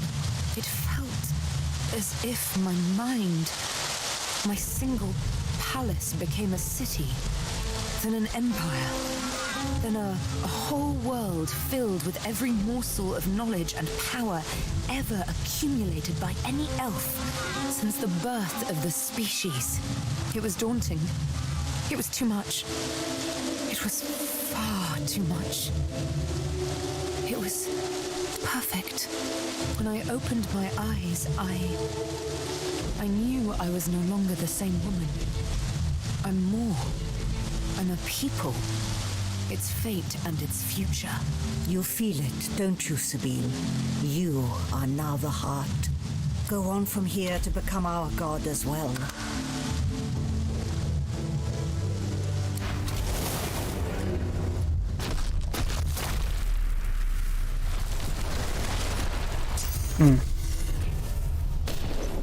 Maybe I should redo that in a non-combative way.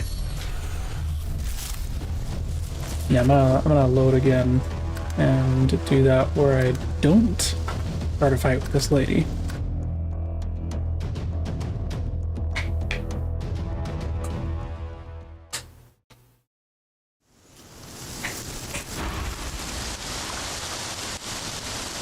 I am the scion of the mother. The scion of the mother. I have the shed. The scion? This may but now you. It is this you do. Then. No, fuck. Then I think you're right. I'll not do it.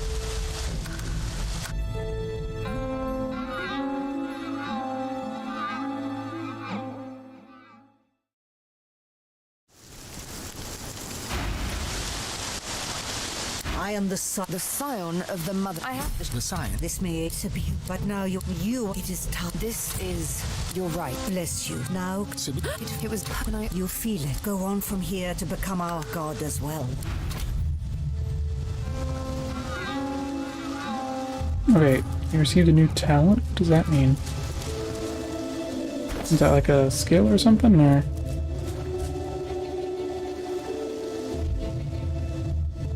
I have a lot more skill slots, don't I? No.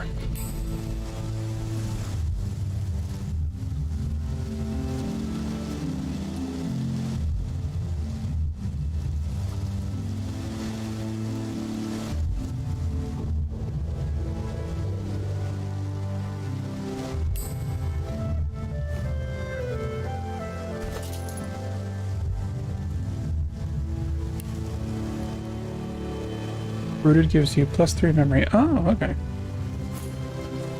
Well, that's good. Apparently it gave us enough memory to equip the rest of her abilities, so that's cool. Now what? The mother would bid you leave. Do not wait for her to change her mind. The mother would bid you leave. I feel like the mother tree should die, but it's fine.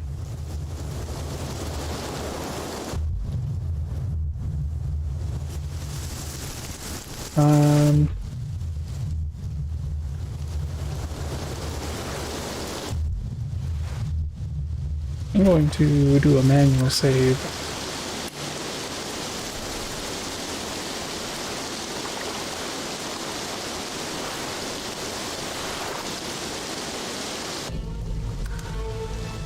I'm gonna kill the tree. Mother would bid you leave. You would bring death?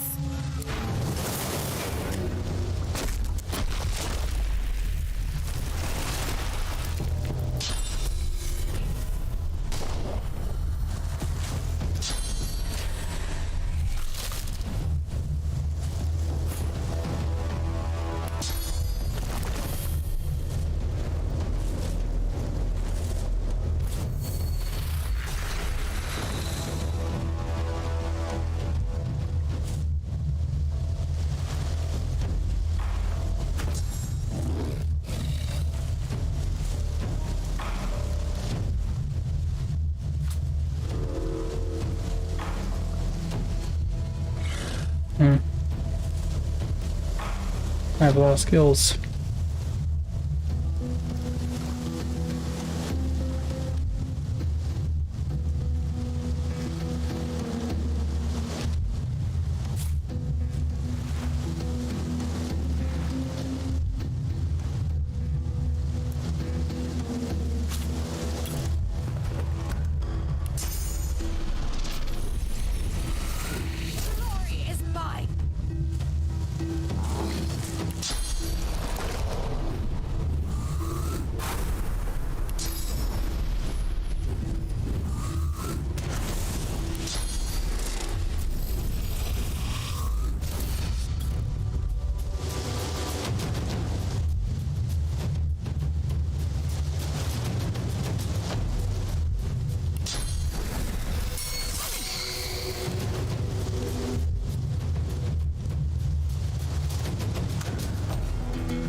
Yeah, what the fuck?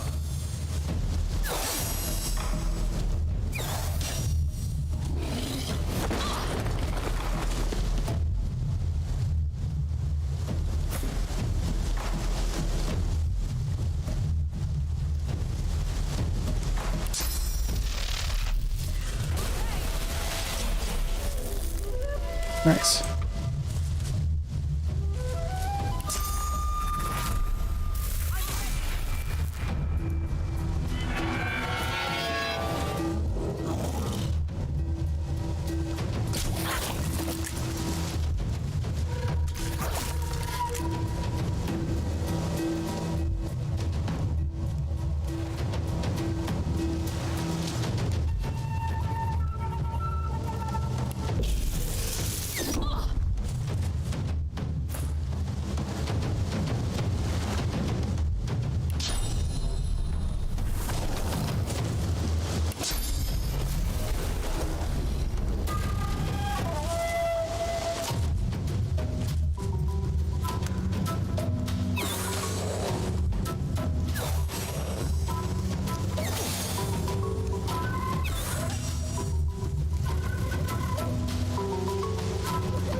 How is she regenerating?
Am I actually hitting this fucking thing, or...?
Plus 100.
heart of the Mother Tree, the center of the elven universe. It looks unwell.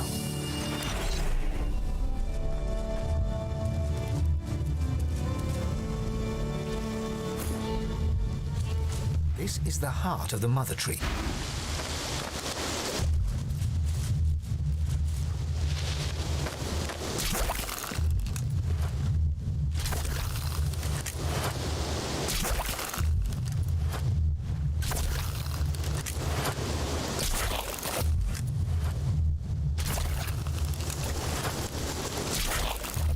Is there not an actual way to kill this thing, or was that whole battle just a waste of my damn time?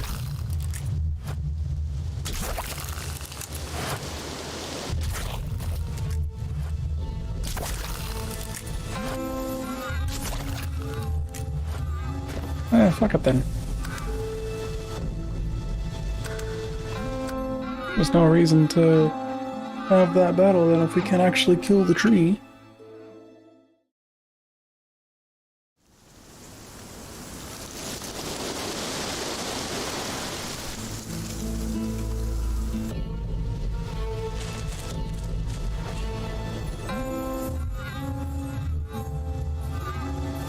Sabine touches your arm. Look, it's Sahela. Sabine, it is so good to see you once more. I must speak with you. It is of the greatest importance. At last I see clearly. I know what must be done. The mother is sick. She is weak. Her grip slips at last. You make her so. You kill her scions. You are strong now, Sabine. You are prime scion. You are God-woken. This is a unique opportunity. The impossible is now possible. Kill her. Free us from her tyranny. Please, finish what you start. One more kill. You must strike at her heart. Do this for me. Do this for all of us. Set us free. I cannot. I did my duty as Prime Scion. I am rooted, Sahela. I will be the new Mother Tree one day. You must not be. You must not be. Even if you are rooted, you can still undo the tyrant tree. I hope you change your mind, Sabine. You, who loves her freedom above all. Find her heart and destroy it. Set yourself free, Sabine. Set us all free. Something looks wrong with Sahela.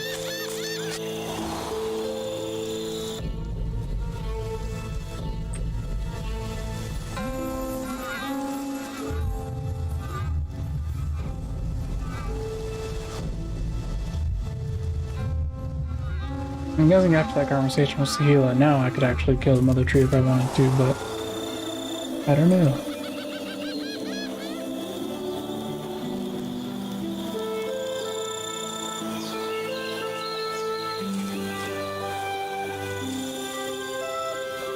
Let me see, does that conversation go any different if we just delete this save?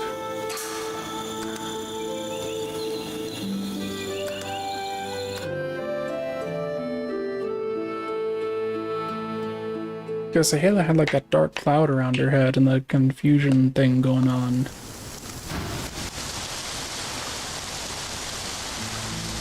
I am the scion. The Scion. I have the Shadow Crypt. The Scion eat. This may aid Sabine. But now you, it is This is you do. Prime Scion. Prime traitor. Strong is bark, weak is flesh.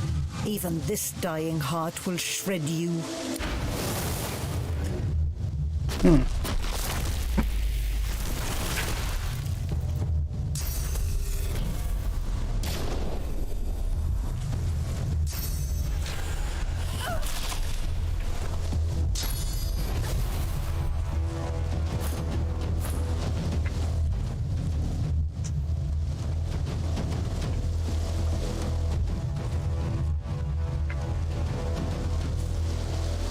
Okay, before I do anything else, I'm actually going to end the stream here.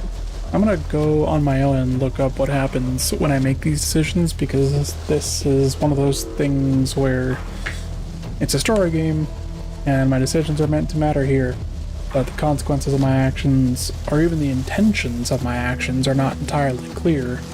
I don't know what the intention would be behind killing the Mother Tree, or not becoming the Prime Scion, or becoming the, becoming rooted, all that stuff. Like, I don't know what any of it means.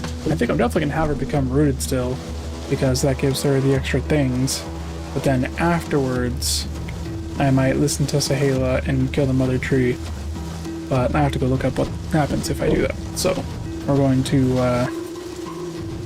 find that out later. For now, we're going to hit someone with a raid.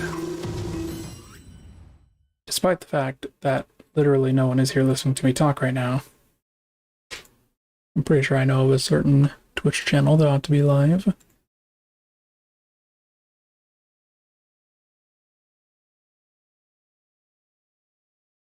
Nope, he has already ended. Okay. Well, in that case, we're not going to raid anyone. We're just going to end it. See you next time.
Don't